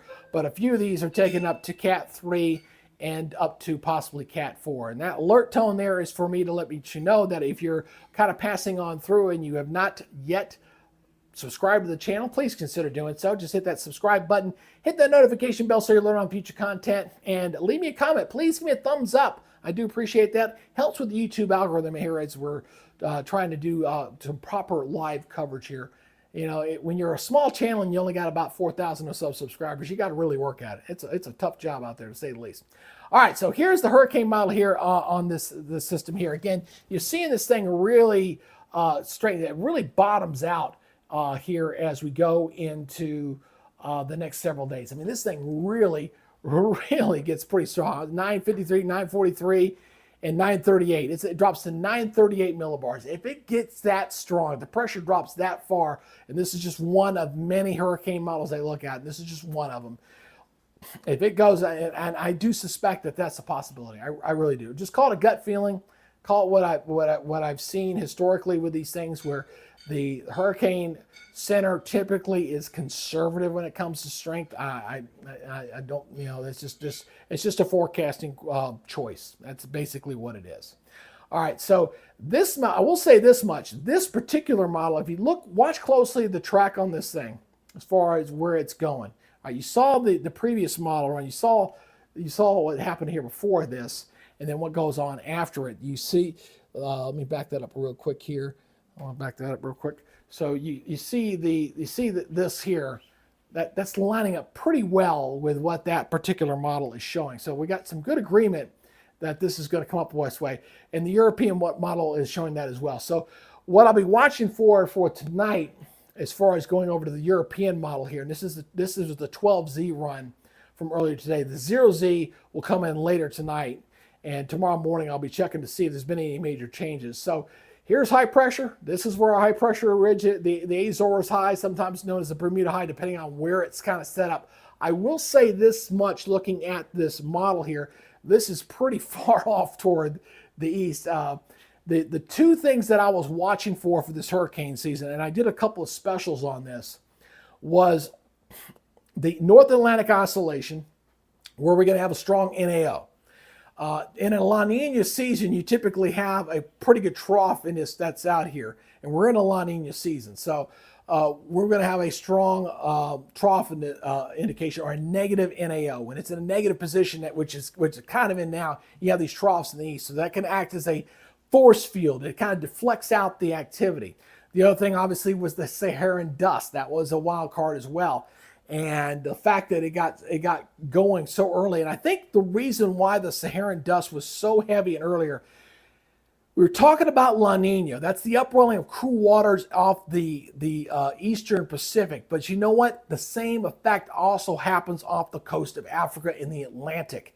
And so when you get that upwelling of cooler water off the Atlantic, it creates a stronger pressure gradient between the warmer desert to its north and the cooler upwelling waters to the south. So the trade winds can be stronger. It can blow off more dust out here off the Atlantic, off the African coast and into the Atlantic. And I think that's what we saw there with this system. So again, this thing is going to be going north. Here's our trough that's going to pick this storm up and is going to kind of shunt it and turn it eventually out to sea. One of two different troughs that are going to be coming into play with the system. So again, watch that timestamp in your upper right-hand corner as we watch this thing begin to make its turn toward the north here.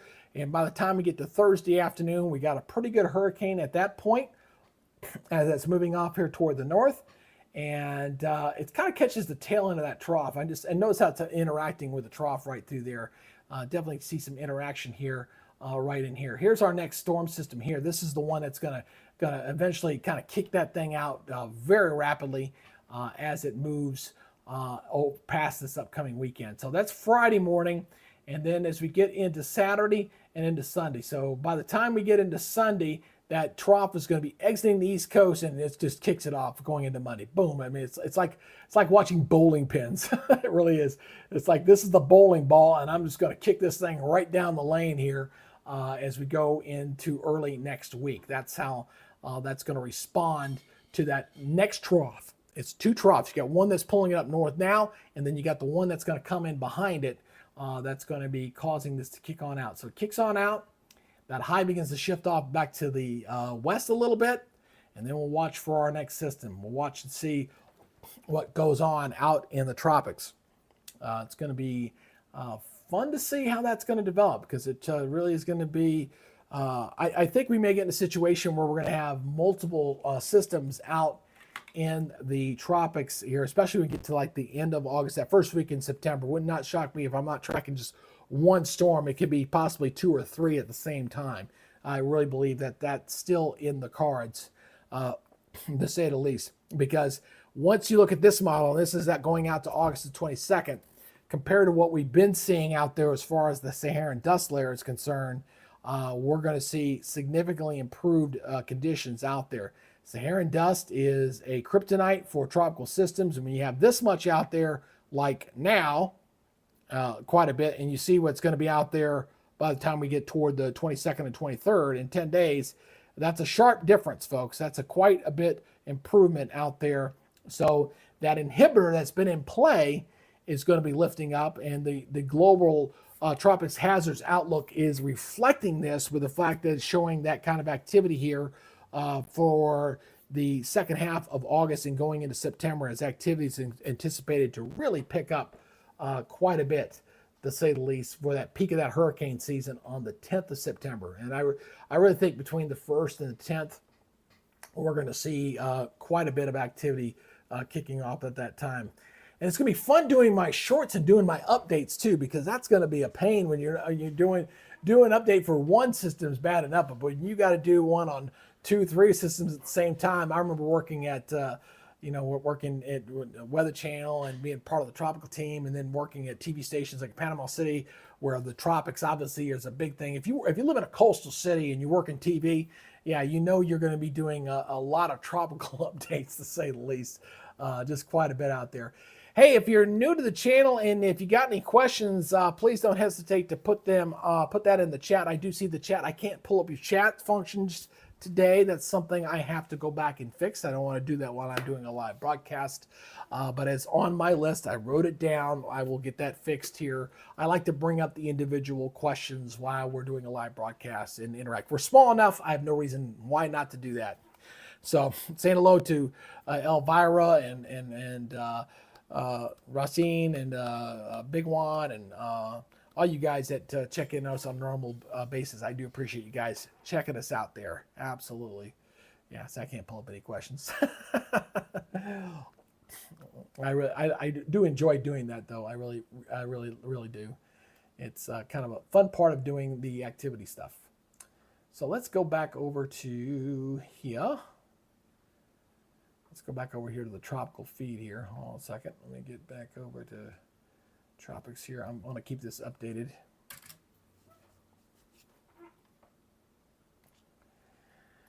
Let's go with the latest and greatest on Ernesto.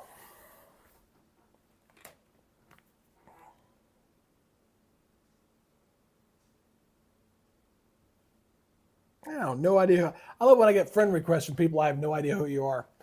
Hey, good to see you there. Minnesota Storm Chasers in the house. Good to see you, man.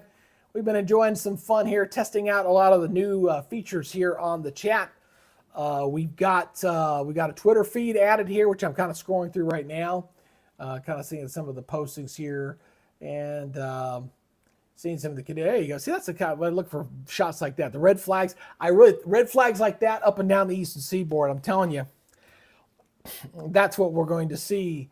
I think along the eastern seaboard, especially if we get a big hurricane out in the tropics. I really think that is going to be a good thing on. And let me see here, refresh page. Yeah. It's I tell you what's interesting with OBS. Some things it just does kind of squirrely for me.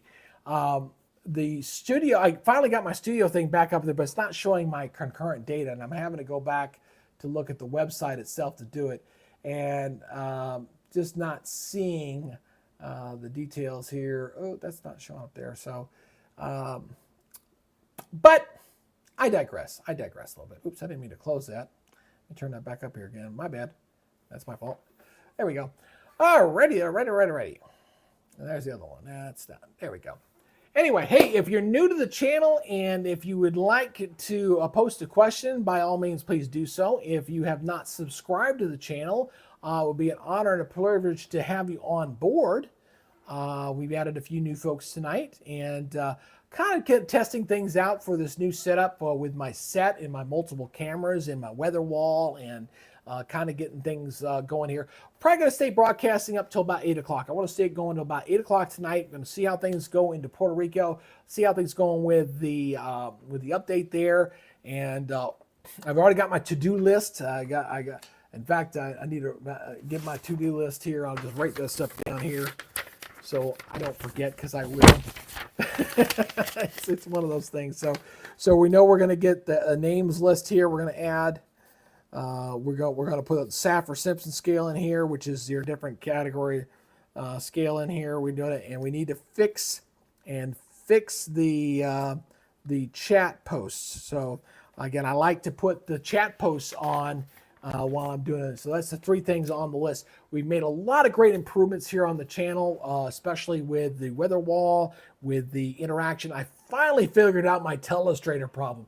That was such a big deal for me. I could not telestrate properly. I couldn't do my recordings properly, and it was very aggravating. And I finally found the proper software to do it correctly, to do my illustrations when I'm talking about the model data, and that was a really big find there. And I also found, hey, Jesus, how you doing, man?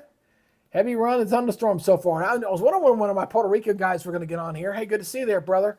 Hope you're ready to batten down the hatches. Hopefully you're not going to have too much problems there. I'm going to go to the Puerto Rican radar here in just a second and show you. But I don't think heavy rains are going to be the big thing, but I don't think you're going to have too much in the way of wind damage and stuff for this. It's not like you're getting a direct hit from a major hurricane, nothing like that. But we're slowly getting where I'm very, very like where we're going here. I like my countdown clock. I love the alerts it gives me when I'm doing my broadcasts, and it's a love affair. You know, this is something I love. This is a passion of mine, and to be able to give you guys, oops, sorry, I didn't mean to do that. Let me turn that back up. See, you got a green screen. See what a green screen looks like. But to be able to sit there and give you guys good coverage is ultimately the name of the game. I want to give you guys the best possible coverage possible, with the best tools possible, with everything that I've learned in my career when it comes to systems like these. It's just amazing that I'm sitting here in basically my office and able to produce a product like this. When I look back to where I was on 1 October when I first started and what I'm doing right now, I've come a long way. I need to give myself a little more credit than I need to. I just wish I had started this about 2 years ago. Because I kind of missed the boat a little bit. If I had started this thing 2 years ago, I'd probably have like 40,000 or maybe 100,000 more subscribers on there. But you got to do what you got to do. So anyway, let's talk about since we got Jesus here in the house here watching from Puerto Rico, and if you got any news you want to report there in the chat, please do so. But right now, you're just kind of getting some little itty squalls going through Puerto Rico right now. The main threat is out here as we're watching the thunderstorms here on the radar, generally increasing around the center of circulation. Looks like that circulation center is somewhere right about in here as it's continue to move off in a west-northwesterly direction, about 18 miles per hour on the last update. But we're clearly getting thunderstorms blowing up on the north and south. And you kind of see not only in the reflectivity with the brighter red cloud tops in here, or the oranges showing up in the reflectivity, it's some pretty heavy rains going through there. But you're also seeing it on the satellite representation. The winds here, wow, that's pretty gusty winds. That's about the strongest we've seen the winds there for tonight, has been going back to these cameras. I tell you, if I ever go to this island, I think I'm gonna want to check this out. I gotta move my thing down. See, that's layered. That's called a layered problem. It's caught another thing I gotta fix. Gotta move that down. Because everything you do in OBS is layered. So I'm layered on top, but if that's layered on top of me, you get that. So I got to fix that. All right. But I've been watching this since yesterday. There were folks out there yesterday, but that's probably the strongest I've seen the winds there blow here for this afternoon. And as we said, we're starting to get dark out there right now. I've seen some of the surf here in some of the bays and some of the camera views, but everybody's kind of batting down the hatches. See the surf there? It's pretty good surf there, there in St. Martin. Right now along the beaches. Again, all these islands are dealing with the obviously there. We've already had Grenada in this area down here that got hit with Hurricane Beryl, that Cat 5 monstrosity that blew through there back at the end of June, early July. And now Puerto Rico is getting in on the action right now with the storm system. So again, the trend here, look at the infrared imagery, is it's continuing to expand and go out more. But to me, I see two separate clusters around that center of circulation that's starting to take place there. I notice that Puerto Rico here is pretty much clear, but the heaviest activity is between the Windward Islands and obviously Puerto Rico right now. Let me go in a little bit closer here again as the storm system is pulling away from the Windward Islands now and getting closer and closer to Puerto Rico. So some of this heavier thunderstorm activity is going to be coming into Puerto Rico here through the overnight hours. So there's some pretty good squally weather up there. Individual rainfall amounts up to 6 to 8 inches, not out of the question, I would say, for the island there as this moves on through here. So the biggest thing here, you're going to get some gusty winds, tropical storm force winds, obviously up to 40 miles per hour or a little higher. But I know we got the hurricane watches out there just in case this thing kicks into hurricane a little earlier than advertised. The hurricane hunter aircraft are out there. I'll probably need to go online and check on what they call a vortex message to see if the pressure has fallen. Now, the last report only had it about 1,001 millibars. So 1,001 millibars in the last report, and the maximum sustained winds were 60 miles per hour. So moving at the west-northwest at 18 right now. So again, that's slower than what it was yesterday when this thing was hauling, going way too fast. 28 mile per hour winds is like a Corvette speed for a tropical system. And when it's going that fast, you really don't get a chance for any low-level circulation to stay with any kind of thunderstorm. So the fact that this thing is slowed down and probably will slow down a little bit more, I think it'll probably drop to about 15 before it's all said and done. It'll be moving pretty steadily. You see how equally these things are here, and then it really takes off here a little bit later as we go through the weekend. So, but at least the Hurricane Center is saying, nope, this is not going to be a major hurricane. We're going to keep this as probably a strong Category 2. I still think it has a chance to become a Category 3. You saw the track, you see the model ensemble, everything's pretty much lined up pretty good there. Although we got a couple of drunk models out here, I like to call these drunk models, that say in 72 hours this thing's going to be in the Bahamas, but we know that's not going to happen. No, that's not going to happen, folks. And this track here takes it across Miami in 4 days, and then out in the Gulf of Mexico in 6 days. Like, no, that's not going to happen either. Neither one of these two things are going to happen. This is going to stay well on out to sea. Eastern seaboard just has to watch out for the rough surf that's coming your way. So the model intensity guidance, and I got to check the 0Z runs here that should be coming here shortly to see if this gets upgraded or changed much. My guess is it probably won't, but the average pretty much takes it, pretty close to a Cat 3, and then we'll weaken it off there. And then, but I think I think it minimally gets to a Cat 3. I believe it gets to a Cat 3. I don't think it'll get outside shot at Cat 4, but I think a Cat 3 is probably what we're looking at here all the way, to say the least. And that alert tone right there is just to remind me that if you are new to the channel and you have not subscribed, please consider doing it. All you got to do is hit that subscribe button. When you do subscribe, you're automatically enrolled to win a free NOAA weather radio, and I'll be giving away 8 NOAA weather radios when we get to 5,000 subscribers. So if you'd like to go ahead and join, just go ahead and hit that subscribe button. I do appreciate your support here on the channel. All right, so again, looking at here at the hurricane model here as it's continuing to move up to the north, this thing really bottoms out on this particular model, man. I mean, it really comes 967, 954.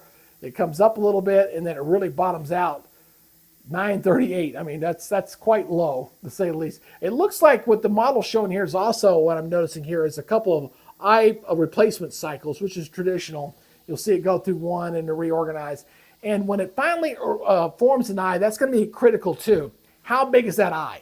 Okay, if it's a very big eye, then it may take it a while to get organized and really get anything. If it's a fairly small eye, then you can look for rapid intensification. What happened with Hurricane Beryl, for example, is that it had a fairly small eye, and boy, that thing really took off when the pressure dropped like a rock, big time with that one. So we'll see if this one does the same thing as we go into the next few days or so. So we'll see how that works out. So, see, that's the one thing I got to remember how to do, is to remember to move that out of the way when I'm done using it. So again, I'm doing this as a weather wheel approach to do this kind of coverage because of the turnover on YouTube. So we're going to continue to do this. So what this, by doing it this way, by the way, what I like about it is that every 10 to 15 minutes, I'm going back and looking at the radar, looking at stuff. I'm keeping up on stuff as the audience is turning over. So it's a different approach that I'm doing with this a little bit. So let's look. I want to switch over here a little bit. I want to switch over to the sea surface anomalies here. This is your pressure anomaly map here to kind of track this system as it goes to the north. You notice this high pressure ridge is really, I mean, just not very strong. It's kind of interesting because this high was fairly strong earlier in the summer, and I can show you why here in just a second. But you see this ridge is stretching like this, so you've got a weakness that you would say, hey, it's going to go this way, right? I mean, that's where the weakness is. You're looking like for the path of less resistance. You got a little bit of high pressure sitting above over the Great Lakes with this exiting trough. You got a trough that's kind of digging in through there, right? All right, so as I go forward in time, though, what happens here going into this weekend, as we go into the weekend, that trough lifts on out. It lifts completely out. So the hurricane has got a bit of ridging of its own over the top of the system. So it really intensifies here on the European model. The European model is also showing what the other hurricane model was showing as well, with this thing getting stronger. So by the time we get to Friday, we got a pretty good strong hurricane there. I think by Friday, we probably are looking at a major hurricane at that point. But then you're going to notice this other system back here. This is our kicker here that's going to take this hurricane and really kick it out across the northern Atlantic in a very, very fast fashion. It's kind of unusual to see cold fronts that are going to be pushing down that far south, but that's exactly what we got going in here, as we've got a NAO, North Atlantic Oscillation, that does appear it's going to stay in a negative light at least through the 22nd or 23rd. So this kicks on out, and then we see high pressure kind of get pushed back to the west again. So by the end of this run, you've got high pressure that's going to be moving back to the west again a little bit, and this is some high pressure ridging here as well. So we'll be watching this next disturbance out here. And if it stays in this configuration, what it would do if that high does not shift, this thing will be flowing this way, and then it could flow into the Gulf, or it could flow up that way, just depending on where that high and where that troughiness sets up. And that's something that really beyond 7 days you really can't really look at, because the further out you look at a model, the greater the error is going to be. All right, greater the mistake. So that's what that's looking. But I will say that what the long range is looking at, especially with the fact that by the time, and I won't back this up again, but looking at the Saharan dust, it is greatly diminished by the time we head toward the 22nd and 23rd of August. And I really, really honestly believe that is the one major reason why we're going to have a lot more activity as we go into the last week in August, from August 23rd to the 30th. And then the 1st through the 7th, right before the peak of the hurricane season. Those 2 weeks, my friends, are going to be very active and very busy. That's why the Global Tropics Hazard Outlook here has got the high tropical cyclone development formation above 60% out there in the mid-Atlantic from the 28th to the 3rd. So, I mean, it's going to get quite busy, quite fast, and that is right where it's supposed to be for this time of year, obviously for the hurricane season, because you know, hurricanes, you get toward the 10th. It's just a big question is the U.S. is going to be impacted or not? We've been impacted by a few already. We had indirectly from Beryl. Obviously, we had Debbie come in and do some action there. So we've had 2 that have been a real pain. We had some people that died from Debbie, obviously. I think it was 5, I believe, from that system. And Beryl devastated the island of Guadalupe. I mean, it looked like a dang gum tornado just blew through the entire island. It was just absolute devastation, to say the least, there with that storm. Okay, let's go back here to the Twitter feed here. I want to double check and see if there's been any updates on this. And there's our birds of prey there. I'm just kind of updating this here a little bit here. Okay, I lost my Windows capture. Hold on 1 second. Let me get to my... am I on my Chrome? I should be. All right.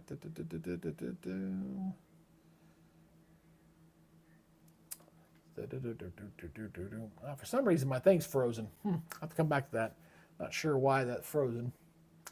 It does happen. It does happen.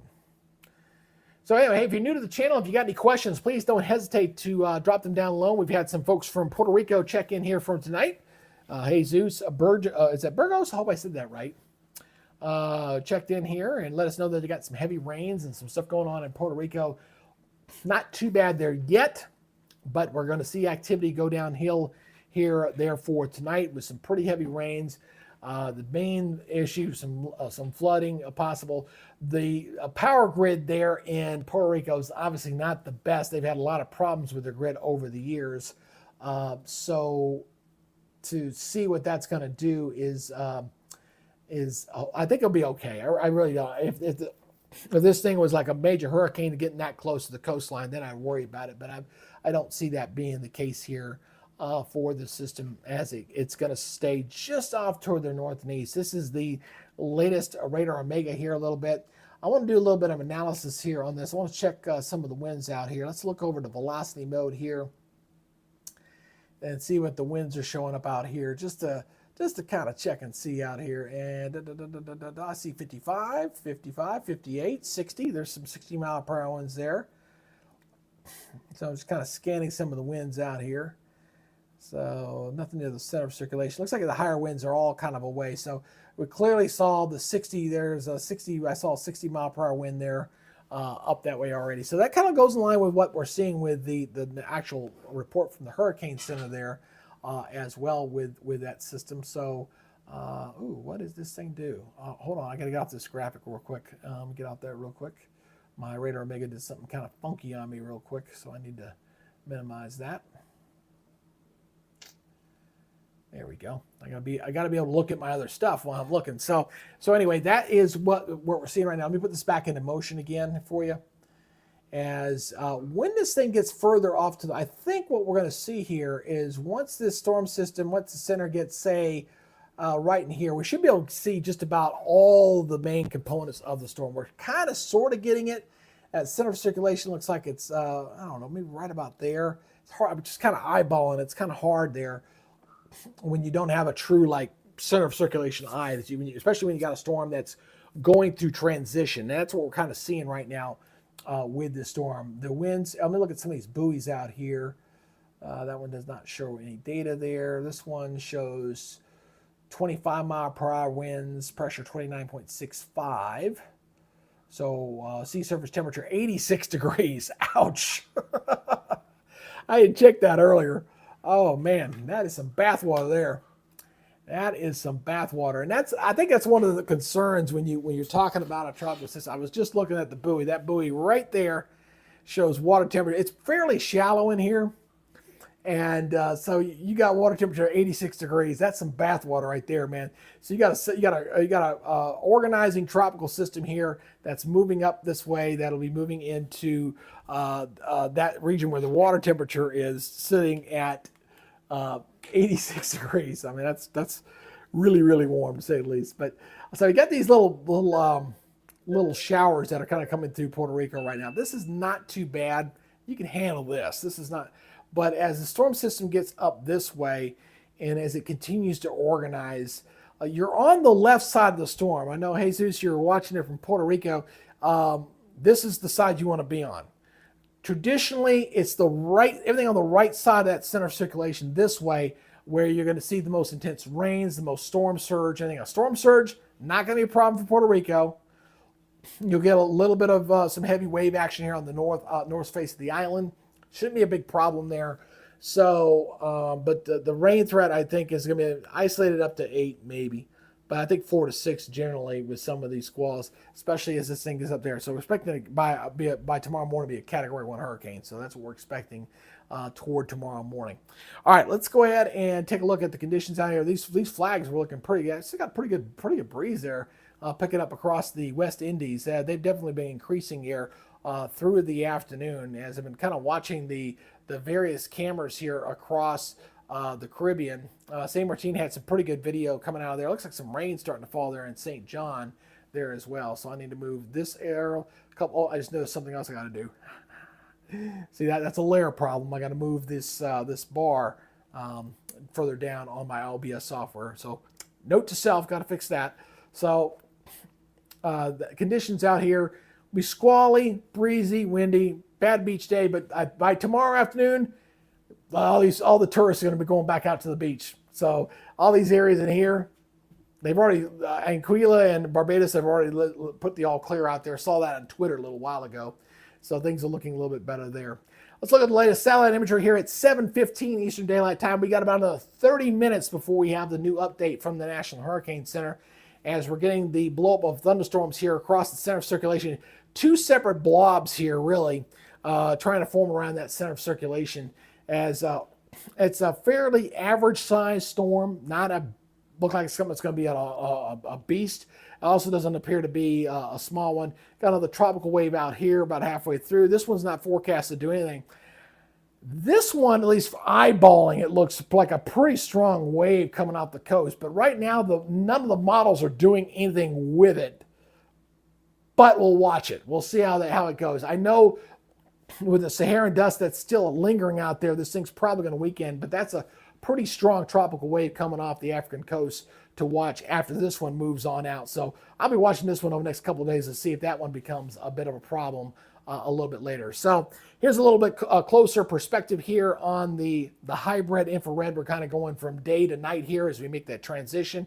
And you're seeing the blowups there. Again, two separate blobs on either side of what appears on either side of the center of circulation. So you got pretty good outflow. It always looks better in the visible imagery than when you go into the infrared. It just looks, you know. I love the visible. Visible is definitely a lot better. You can kind of see the cloud deck a little bit better there.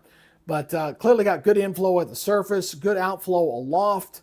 We'll be watching the hurricane. And thank you for that new subscriber, by the way. Here we're just chimed in the channel there. I do appreciate you joining the channel. Again, as this continues to move off at about 18 miles per hour. So moving at a pretty steady clip. So we're about to, again, another half-hour show. This should be updated. We'll get the 8 o'clock advisory up here in about 30 minutes or so. And the winds, at least based off the radar imagery that I'm seeing, I don't know if I would justify bringing it. I might bring it up to 65. I think I saw 63 on the radar there. Might bring it up to 65. I'll be interested to see what the pressure. Pressure is only at 1,001 millibars on the last update, to see if that pressure has dropped down to, say, 995 or something like that, 996. If we start to see that pressure start to fall by 4 or 5 millibars, that usually get an indication you got a storm that's getting its act together. So we do have hurricane watches here around the islands right now. You see the blue there, you got your tropical storm warnings that are out there, as the storm is going to be taking this turn toward the north in response to a trough up to its north. And the fact that the Azores high is way over, the high pressure that's usually we call the Bermuda high is sitting over in the Azores. So it's way off toward the west. So this is moving around the periphery of that high. It's going to be moving fairly constant, and then once it gets up to near Bermuda, and this is Bermuda, by the way. Look, we're at the 2 o'clock position on Saturday. That's Bermuda right there. So Bermuda look like it could be ground zero for a substantial hurricane. Now it's just a question, when it gets to this position on Saturday, is this going to be a major hurricane, which is Cat 3, or is it going to be a Category 2 like the Hurricane Center is calling for?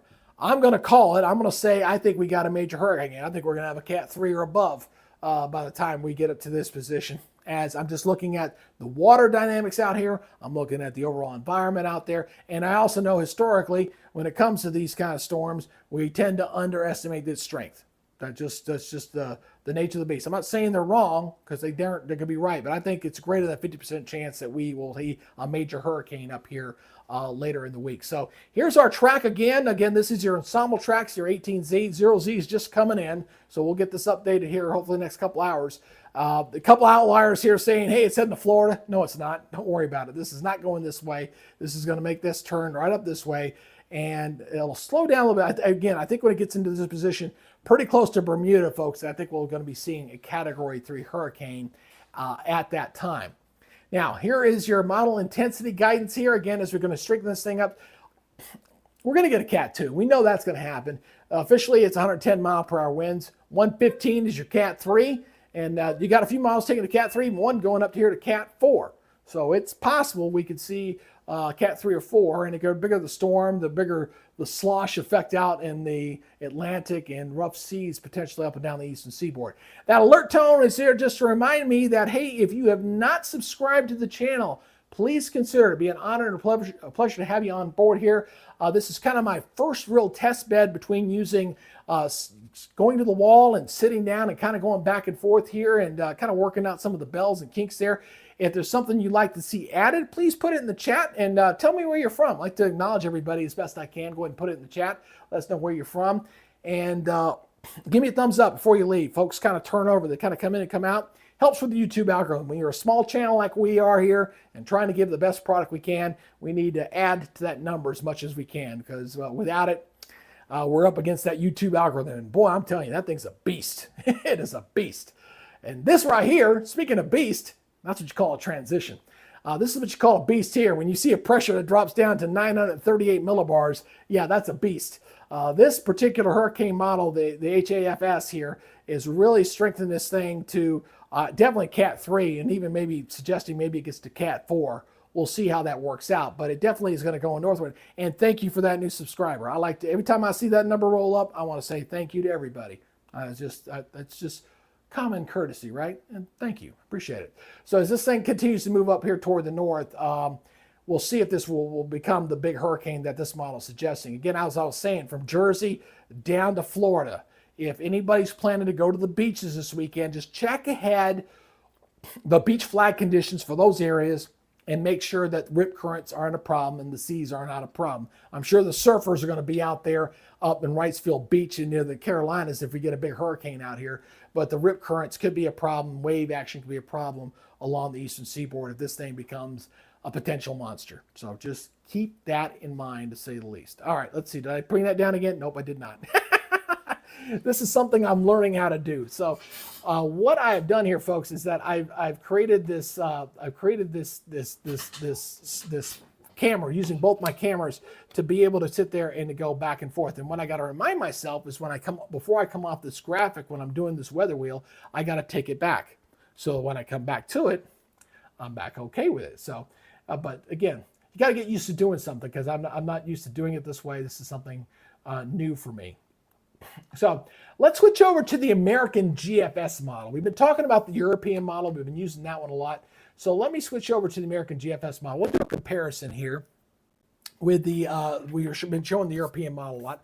So let's see what the European is doing with this storm system. So again, we're bringing the storm system northward here. You see it interacting with that trough again to the north. So we got pretty good agreement there with the European model. So you got that trough in this in here.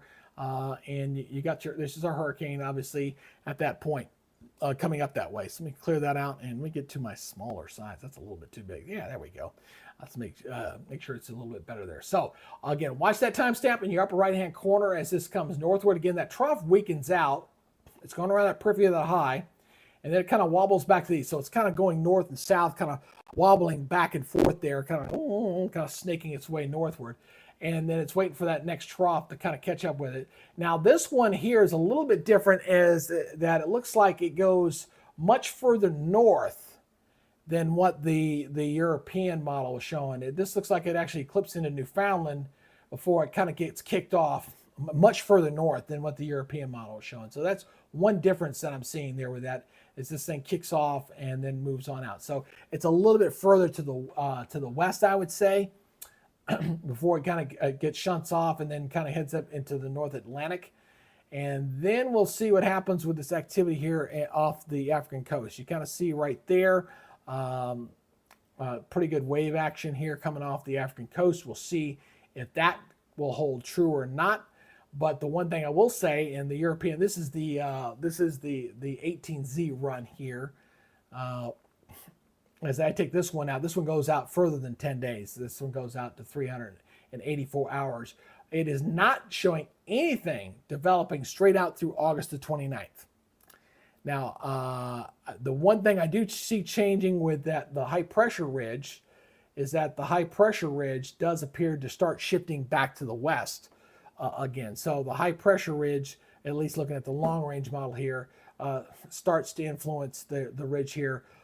So the ridge in this position would bring anything that would steer this way and then kind of go like this around the high. So we may see a shift in the high pressure system, but right now, after Ernesto goes by, we don't have anything behind this. Now, I really don't think that's going to be the case. I really think things are going to get going hot and heavy the last week in August and the first week in September. I really believe that those things, conditions out there are going to improve enough so to where we're going to see that be a problem, especially with the fact that, again, this is your Saharan dust layer snapshot here. And I will go ahead and put this interaction. I didn't do this on my last update, so I'll back this up again. Let me see if the 12Z's actually finished and run. This one was coming in real slow, and this one only goes out to 120 hours. So you see the heavy amount of dust that's out there for today. But as I go forward into time, it's definitely on the decrease. So through Sunday, it decreases quite a bit. And then the 0Z, which is actually a longer run, and I'll show you the 0Z run here, because it goes out even further, it shows that trend continuing. So the amount of Saharan dust goes down quite a bit, and as it does so, that allows the environment to be much more conducive for tropical development out there, and we're going to see a lot more activity start to take place out there as a result of that. Now, the global hazard outlook here is showing, again, that increased activity for that period that I was just talking about, the 21st to the 27th, and as well as the 28th through the 3rd of September. It's even going up to 60% likelihood of tropical activity going on out there as we go closer to that, as we're getting to the peak of the hurricane season. Again, you get 2/3 of your activity between August 20th and October 10th. So things are going to be really picking up with intensity for that period. Now, I'm in my studio mode here again, so I can see why my Twitter thing's not working. It didn't work on my last update, and I want to get it going again. So let me, oh, there it goes. Now it's working fine. There it goes. Okay. So go back here in my studio mode here. Go back studio mode. There we go. So I was just checking to see what anything new here on Twitter. Here to look at the latest. Look at the sky conditions there. It's kind of dark and cloudy there, to say the least. Here's this image here. That's let's take the latest forecast of tropical storm heads toward the Virgin Islands, Puerto Rico this evening. Hopefully won't be affected, but one good thing is Trump's not the president. Okay. I didn't know that we're going to put a political spin on a hurricane going by. Okay, well, I guess you got to be careful what you read out there. Okay, here, vortex vision. This morning when we did our forecast on Ernesto, was at 40 miles per hour this morning, which, as I mentioned that earlier, and 60 mile per hour winds, strengthening not rapidly but steadily over the past couple hours. Areas near Puerto Rico is getting affected by heavy rainfall and tropical storm force winds are possible. So the Hurricane Hunter aircraft are out there here for the moment. Let me see if that's actually updated. And yes, okay, so you can see right here, you see that showing the pressure down to 999 millibars. So it was 1,001 millibars on the 5 o'clock advisory. So based off the fact that we got the millibar dropped down by a couple of millibars there, and the fact that the radar, when I was looking out there, was showing 65 mile per hour winds, I think we'll see a slight uptick in the winds in the next update to probably 65 miles per hour here. We got about 15, 20 minutes till that kicks on in here. News trade. Not expected to hit Puerto Rico. It's going to go by there. It's going to glance that. So getting ready for a weather emergency. I love checking through the feed here. Hey, if you're new to the channel, by the way, and if you have not yet subscribed, what are you waiting for, my friend? Why don't you go ahead and join us? Please go ahead and hit that subscribe button, hit the notification bell so you're alerted when we're doing these updates. I do a couple things for you, okay? I do a regular recorded update. Now that I got my wall up and I got my stuff together, I can do a nice 10-minute in-depth look that you guys can look at. And I also do a 1-minute version. I do what I call a short. I use the shorts. I put 1 minute video. Kind of gives you the down and dirty on the tropics. So if you want to stay up on the latest tropical activity here, have it in your YouTube feed, and hopefully I can be one of your many sources, because the YouTube universe, when it comes to weather, boy, it is awfully crowded. It wasn't that way when I started. When I started in 1 October, it looked like I still had a chance to make some headway. Then it got really, really busy. The Godfather really inspired a lot of people. And for those who don't know, the Godfather I lovingly refer to as Mr. Ryan Hall, which I'm sure a lot of you guys in the YouTube universe are very familiar with. But when I first came across him back in, I was coming off my deployment. I was deployed overseas in the military. I was coming off my last deployment before I retired. and he had about 350,000 followers at that time. That was in July of 2022, and now he's got over 2 million. And he got that in 2 years. So this really kind of shows the success you can have when you get there was a need out there. YouTube did not. So I always said I'm a little late to the party. Now thank you for the subscriber right there. I do appreciate you there coming on board here and being part of that. And by the way, if you do subscribe to the channel, you're automatically enrolled to win a free Know Weather radio. I'm going to be giving away 8 of those radios coming up here when we get to 5,000 subscribers. We're obviously not going to do that tonight. We're not going to do that tonight, but we are going to continue to grow steadily by steady. We're the little channel that could. Some of my normal followers go through. If you are new to the channel, please tell me where you're from. Please put it in the chat function there and let me know where you're from. And I'd like to acknowledge you and say hello to you here for tonight. All right, we're ready to go back here to start over again as we're going through our weather. It's now 7:30 Eastern Daylight Time, so we got about 15 more minutes before we see a new update from the National Hurricane Center to let us know what's going to change. Again, the Hurricane Hunter aircraft went out there. And thank you, Jesus Burgos. Thank you for joining the channel there. I appreciate you there. Sometimes my subscriber goal up here doesn't exactly line up with this, so I have to manually push it. I think it depends on what device you're using when you subscribe to the channel. So thank you, Jesus, for coming on board here. I appreciate you there. All right, so you see the heavier rains and the thunderstorms here around the center of circulation with that track here continuing to the north. Based off what we're seeing on the radar, and we did the velocity mode, we saw some winds up here, 63, 64 miles per hour. So I suspect what we're going to get is the pressure down to 999 millibars. So we got a 2 millibar drop. We get seeing winds to 65. I think we'll probably see the winds increase to 65 on the next advisory. If not at the 8 o'clock, probably for sure at the 11. But I think 8 o'clock advisory, we're going to see that increase by 5 miles per hour. All right, we're seeing these winds here there in the West Indies, which is just to the north of that center. The winds here have been kind of increasing here steadily through this afternoon. We've had a couple of squalls that came through here earlier today. And kind of looking at the conditions here for all the areas. St. Croix, we're seeing the surf kind of increasing there. A lot of the boats have come in here. I've noticed that here. Have come in to the protective harbors to wait for the storm to go on by. As you've seen some of the surf conditions there near St. Martin with some of the winds increasing there. And it's just going to be kind of a rainy, squally, stormy night. I'll be honest with you, I call that sleeping weather, but that's just my take for this. Again, these guys are used to this. This is what they see. You see, it's August. They know they're going to get hit by some tropical stuff, and that's what we're getting. It's kind of interesting. Ernesto formed right there in the same area.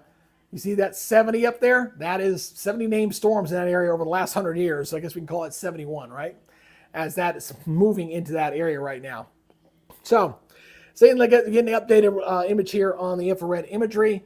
Again, we got 2 different clusters of storms here forming around that center of circulation, the south and to the north. So we don't have a true central dense overcast yet of what you would need for a strong hurricane. So we're talking about a tropical storm here. Pressure at 999 millibars is still pretty high, folks. That really isn't. I mean, and what'll be interesting here for tonight as this continues to move north is, do we see substantial falls in the pressure? I suspect by tomorrow morning when I get up and I check this to do my recorded update in the morning, probably going to see the pressure probably down around 990, I would suspect, or maybe a little lower than that, but 990. I think it'll probably drop steadily overnight, probably drop another 10 millibars or so, between 5 and 10 millibars, and we'll be pretty close to that for tomorrow morning. So about a 9 millibar drop's not too bad. And we'll probably definitely have a hurricane just on the northern coast there of Puerto Rico. So going a little bit closer here again, as we're making that transition, as the sun's setting out here in the Caribbean. What this image does here from NOAA, which I really kind of like, it kind of takes the visible satellite and allows it to transition right into the infrared. So you see these bright white cloud tops in here. That's indicative of the thunderstorms around the center of circulation. One thing I noticed before we make the transition out to from the visible is you got very good outflow on all 4 quadrants here across the storm. A little bit of dry air looks like here on the west side, but otherwise a fairly organized storm system, fairly healthy looking. but that center of circulation is probably fairly broad, hasn't really closed off. The tighter that circulation center, the more rapidly a storm system can intensify, and I don't think we're going to see that here, not in this particular case, but just kind of steady growth. But then once it gets northward and we do get an eye to form, and some of the models are showing, I think we may see rapid intensification. So about another 10 minutes, we'll see a new report come in. So we continue here toward the north. Right now, the Hurricane Center says, nope, not a major hurricane. Does go by the island of Bermuda on Saturday. So Bermuda's got some pretty good cameras there. Unfortunately, I'm going to be down in Florida celebrating my father's birthday on Saturday. He just turned 76 with the family, so I won't be able to do any live broadcasts on Saturday to watch Bermuda, unfortunately. But I do suspect that we may have a major hurricane by the time we head into Saturday with the system. So about 10 minutes, we'll get a new update here on the latest advisory on Ernesto from the Hurricane Center. Again, the track is following what we're seeing with all the models here. I know you see a couple of these going, but what about these guys? Is it going to go to Florida? No, it's not going to Florida. Okay, not coming up this way. Not going across Florida. This is I mean, you see this many models and that kind of agreement, that says something. You got a pretty decent model agreement there on that storm. And then we're looking at the categories here. Again, steady strength and setting, pretty steady strengthening here. In about 72 hours, we may be flirting. In about 3 days, we may be looking at a Category 3 hurricane. A few of these going to Cat 3. So again, I'm just going off what I've seen historically, climatologically speaking, with previous storms. And what the Hurricane Center has done in the past, they tend to be fairly conservative. They don't go overboard with the strengthening on these. But I do suspect that we're going to see a Category 3 hurricane out here. The hurricane model, the HAFS last one that updated here, is showing, reflecting the hurricane that is going to be strengthening. Looks like a couple of ice cycle replacements in here, but boy, when it gets up to here, boy, it drops off to 938 millibars. That's probably going to be a very hefty hurricane at that point. Anybody up and down the eastern seaboard, all I can tell you is, folks, it's going to be some rough surf. And if you're planning to go to the beach this weekend, just make sure you check ahead. Watch those beach warnings again for the flags out there, and don't get in the water if there's any rip currents going out there. That alert tone that just went off there is just a reminder to thank everybody for watching the channel. If you're new to the channel and you haven't subscribed, why don't you help me out here? Let's go ahead and try to get that number up a little bit higher. Just go ahead and hit that subscribe button, and you'll be automatically enrolled to win a free NOAA weather radio. And also, oh, guess what? Also, by the way, you can get a chance for a couple of reports. I do regular updates here on the tropics and other weather stuff as well. And I also do some shorts, which are like 1 minute updates on the tropics. So if you don't have time for a big long discussion, you can get that nice, quick, and easy one, which I really like doing, by the way, because it only takes me like 15, 20 minutes to knock that thing out. Pretty cool. Not bad. All right, let's go ahead and take a look here at the model data. And I forgot to pull up the next one, so we'll just do that. Get that up real quick. My apologies here. There we go. Like I said, I got to get used to doing certain things. Like the certain things is to make sure when I'm using this model that I take my camera out, and then I've got my camera up before that model display up before I go to the weather wall.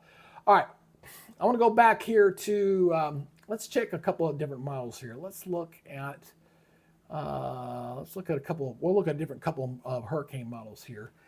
And let's see here. This is 0501, and we'll back this up here a little bit. Okay, yeah. So this is showing this storm coming into a hurricane as it goes out into the Atlantic. Let's try another one. I'm not a fan of that view. Not a fan. Is that Alpha? Oh, I was on Alpha. My bad. My bad. Let's go to Bravo. Let's try the Bravo here. Oh, it says not available. Well, that's kind of stinks. There's a different model here. Oh, that's the wrong storm. Let's get on the right storm. Ernesto, here we go. There we are. That's what I'm talking about. So you see this thing doesn't get its act together until it goes by. I will say this one looks like it's a little bit further to the right than it should be. But there's the center of circulation there showing up there just north of Puerto Rico. So here's Puerto Rico. Here's the Puerto Rican coast.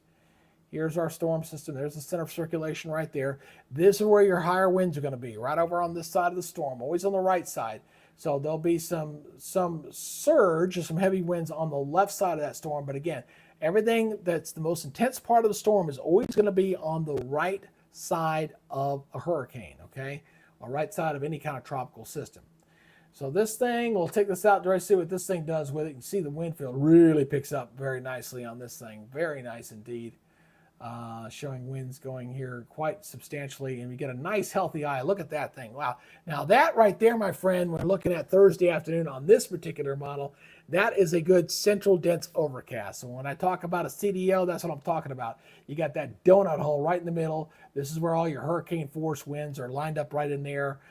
Quite substantial. We're very fortunate this thing's did not get that well organized before it cut through the islands, but that's what it's showing right there as it moves up toward the north. And I'm trying to see if it gets anywhere near Bermuda, and I'm trying to see if Bermuda comes into flow. But this thing really gets strong. Look at that. Look at that eye. That's a very, very impressive eye as we head towards Saturday.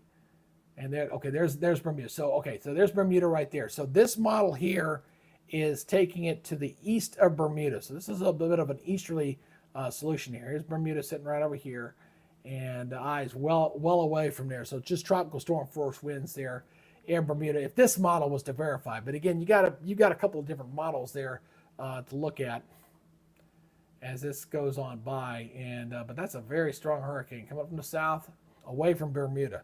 But the official Hurricane Center track has it like dead center, and that's going to waffle. It's going to change a little bit as we go through time. But that's what we're looking at. It's a question we're going to a major hurricane. And again, I keep going back to this forecast map here, the Saharan dust map, which is going away. We've had a lot of Saharan dust out there. That's been a problem. And that's going to be going bye-bye here real soon.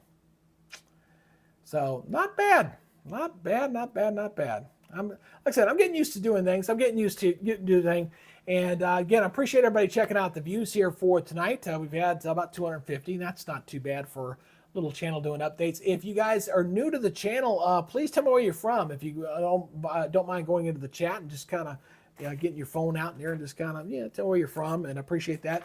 And if you can hit that subscribe button on your phone, or if you're watching from your TV or house, I do appreciate that. Be one of your many YouTube universe weather geeks out there that you can watch from time to time to get an idea of what they're thinking. I do appreciate you guys' support.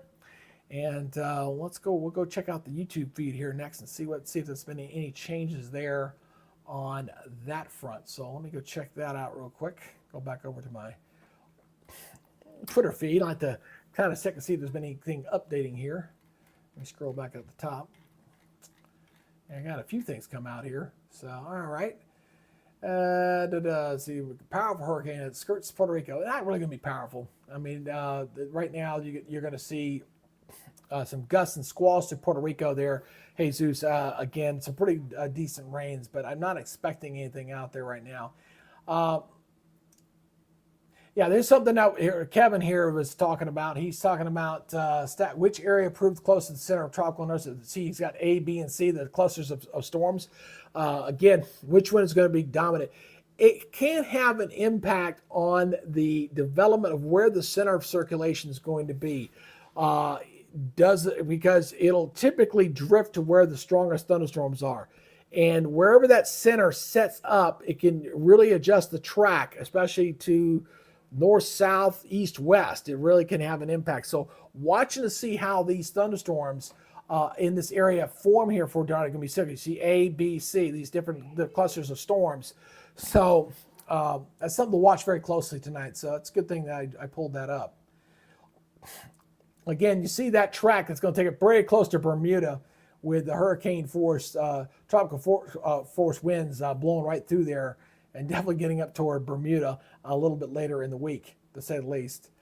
Here's some video from earlier today. Here's some video there from showing some of the squally weather going through St. Martin near the casino there.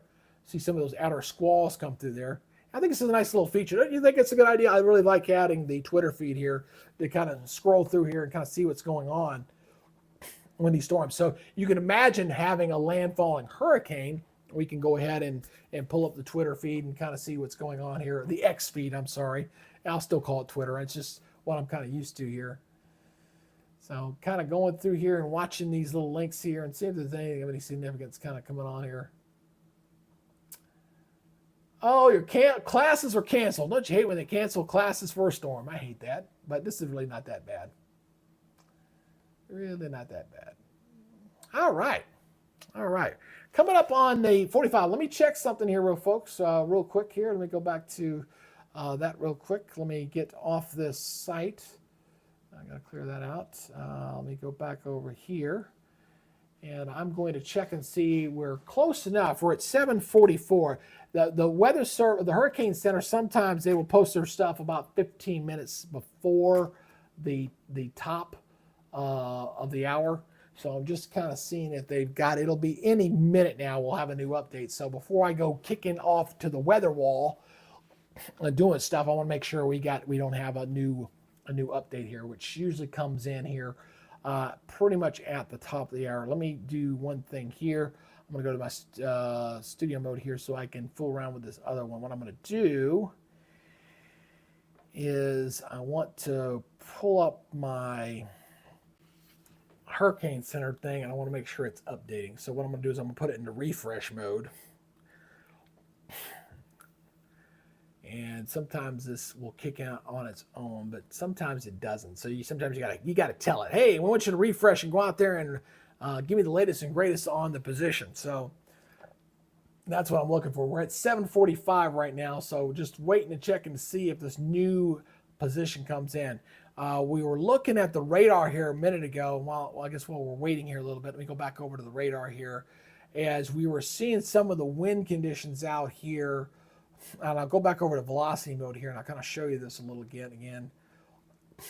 Some of these higher winds here north of these islands in here. So the winds we're seeing out here, 41, 51, 58. It's kind of scanning through here. I saw a couple of them that was 65 earlier, so this has gone down a little bit. Let's check some of these winds over here, 25, 35. So not looking too bad there with the velocity mode. So I was just looking at the velocity mode for the radar, but you definitely got some pretty good squally weather going through these islands here. Charlotte, Amel, Cruz Bay, Coral Bay. There's resorts all in that area. Those islands are going to be pretty close to that path. You notice they're Road Town, Little Mountain, Spanish Town, all that area. These mountains, these islands right in here have the best chance of seeing potentially hurricane force winds as that blows through that area. So again, you got that path going right through here. So you see that path. And again, once it gets over to this position here, which is actually I say in 5, I'm sorry, 2 o'clock in the morning, they're expecting it to be at hurricane force winds at that time. So we'll see, because right now officially it's still 60-mile-per-hour winds right there. So let me go back over to here. Let's keep hitting my refresh button. And we're getting real close. They're at 7:47. Sometimes they're quick and sometimes they're not. Sometimes they're on top of it. I will tell you this much. Looking at that satellite imagery, really starting to see this tropical system, Ernesto, getting better organized, and to see it on the representation of the. And I'll go ahead and head on back over to the weather wall. I believe I got that on refresh now, so it should update by the time I get down to that graphic. So we'll see if that holds true. Hopefully it will. Hopefully it will. So let me get this back over here.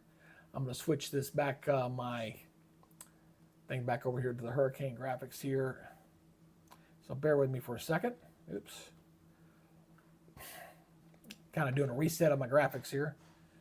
Ba ba ba ba ba. Yeah, let's do the winds. Let's do the winds. We ain't done that one yet. Yeah, let's do the wind flow. All right, there we go. All righty. And let me make sure I'm off that graphic, because like I said, I'm gonna learn real quick that I do have it off there. Good deal. All right, I'm getting better. I'm gonna get better at this. Just getting used to doing it. That's the big thing. Getting used to doing certain things.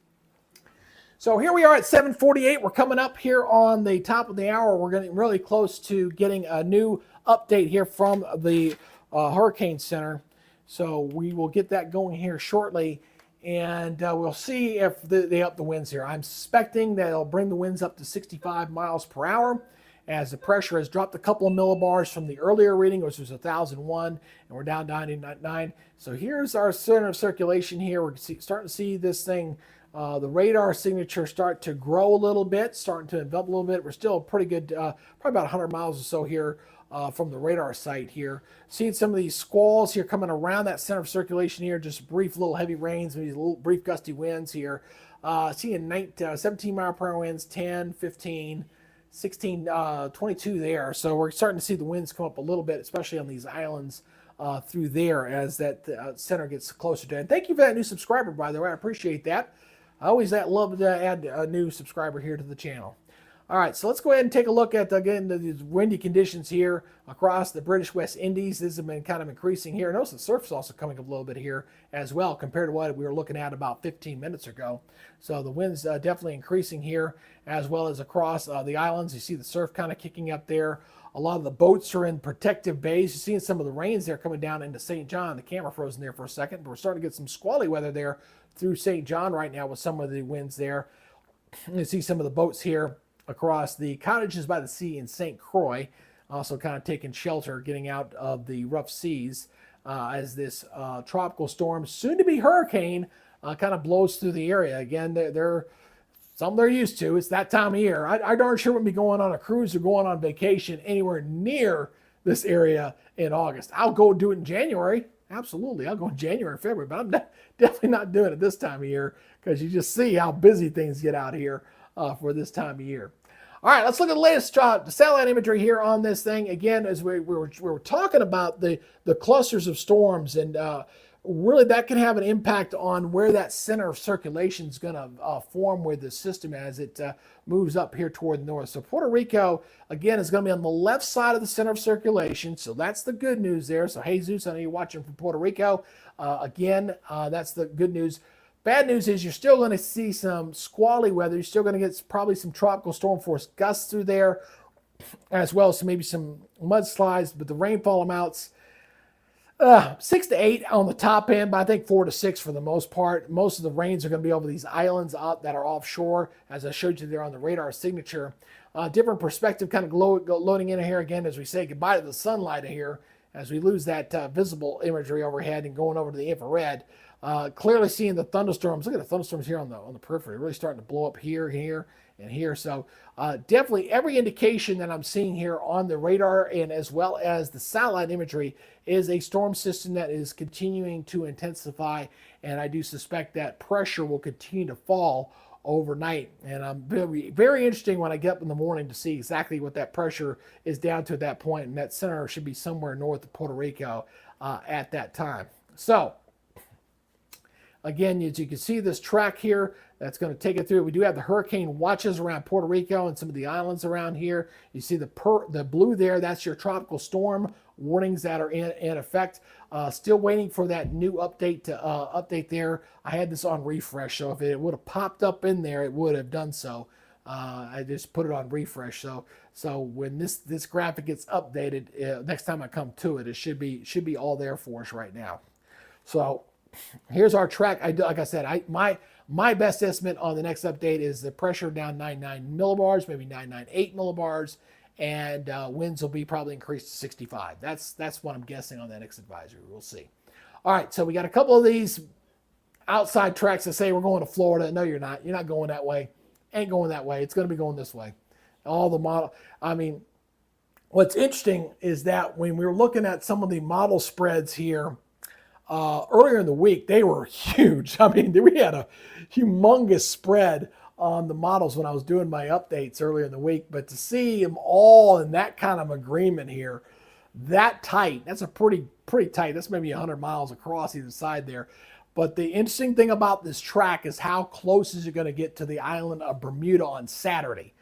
That's going to be the key. We just showed the hurricane model a minute ago, one of them that was showing a pretty strong hurricane, but well off to the west of the center of circulation, and the official track has actually got it almost right on it, which it has been for the last couple of model runs here. So again, we're looking at our model intensity guidance. The new guidance that will come into the 0Z will be coming here very shortly, and when it does, we'll see if this has changed much at all. I think it's probably going to lean to a stronger solution. I'm leaning toward the stronger solution. I think we'll get a I think we're going to get a a major hurricane that's winds greater than 115 miles per hour out of this system before it's all said and done. Wouldn't shock me if it didn't get to a Cat 4. Would not shock me in the least, because I just think the Hurricane Center tends to be a little bit conservative side when it comes to their forecast, when it comes to the strength of a hurricane. This is the model I've been showing here all afternoon. Here we'll get a new run here a little bit later here pretty soon. The 0Z stuff's just starting to come on in. So we'll see if this changes much, but I think the trend is for this thing to be a pretty significant hurricane, which means any interest up and down the eastern seaboard. It shows you how the vastness and the size of a hurricane make a big difference. It's going to be setting off some very big waves up and down the eastern seaboard. I know the surfers are going to love it, but families going to the coastline, just beware. Check with your coastal folks. If you're going to go to the beach in Florida, heading up the Carolinas, head up to the Jersey, just double check and make sure it's not going to be a big deal, as this thing should be a pretty substantial hurricane out in the Atlantic, and surf conditions will be a problem. And that alert tone there is just a reminder to me that if you are brand new to the channel, please help us get this number up down here, okay? The way the YouTube algorithm works, when you're a small YouTube channel like we are here, we need all the help we can get. And it's all done with subscribers, giving a thumbs up, a like, leaving a comment down below. That is what we need to help grow the channel. Obviously, when I do these live broadcasts, we get turnover, and that's why I've invented this weather wheel approach to doing the weather, doing these updates here throughout the evening. So as people come in and come out, they can do that. So before you leave, before you go on and do something else, again, just hit that subscribe button, give me a thumbs up. I do appreciate it. And check back here again in the future. I do regular updates, and I also do some shorts as well, little 1-minute updates here on the tropics.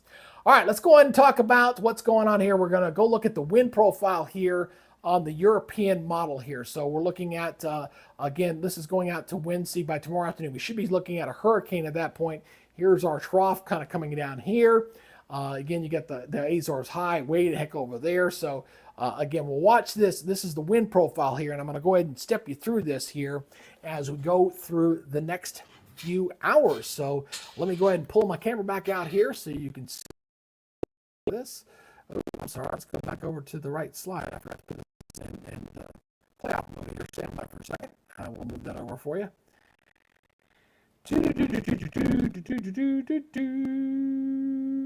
There we go. All right, so let's go ahead and take a look at this right here. We're going to put this on through for you here.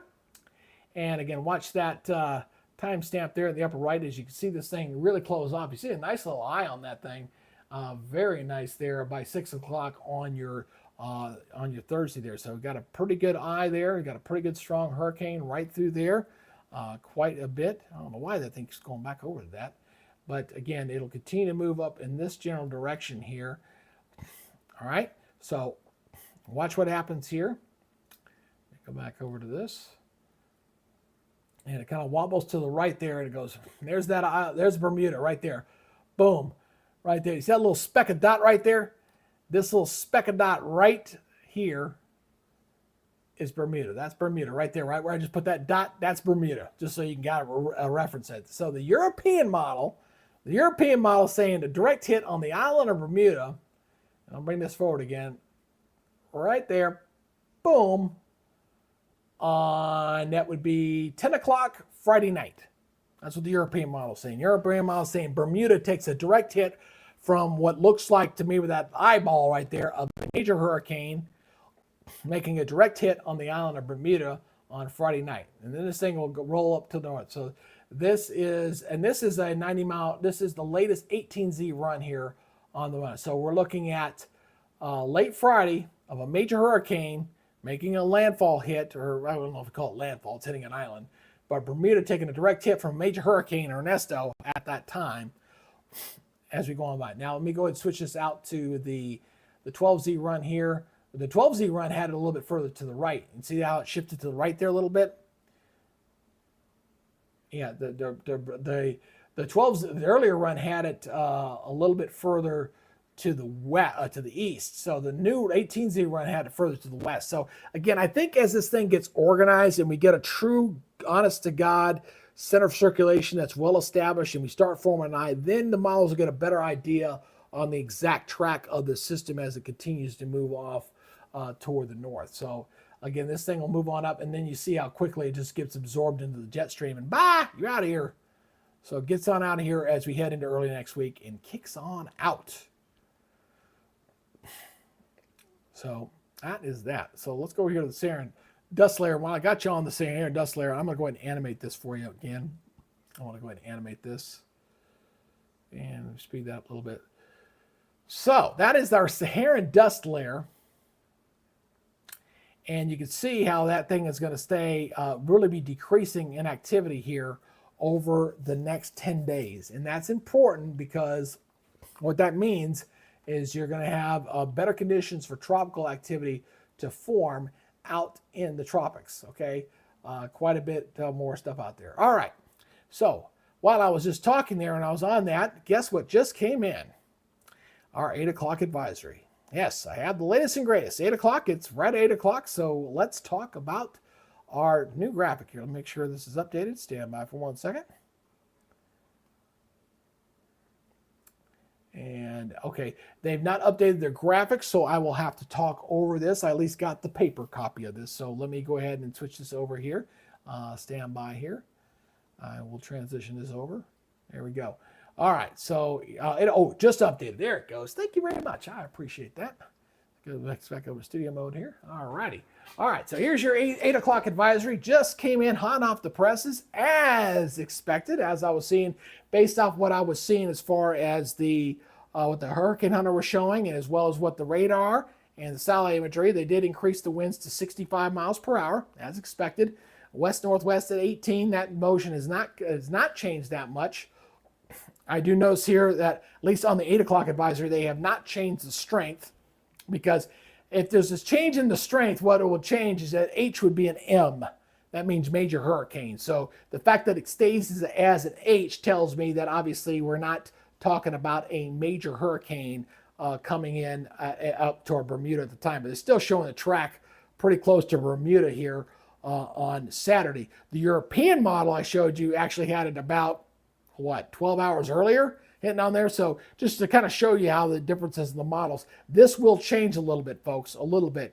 But we're in pretty good solid agreement that we're going to get a storm here coming up here over the weekend up toward Bermuda. But for tonight, what I suspect by the time we get to, they still say by about 2 o'clock, we're expecting this to go from 65 to 70 mile per hour winds. Again, we're talking about a nighttime situation.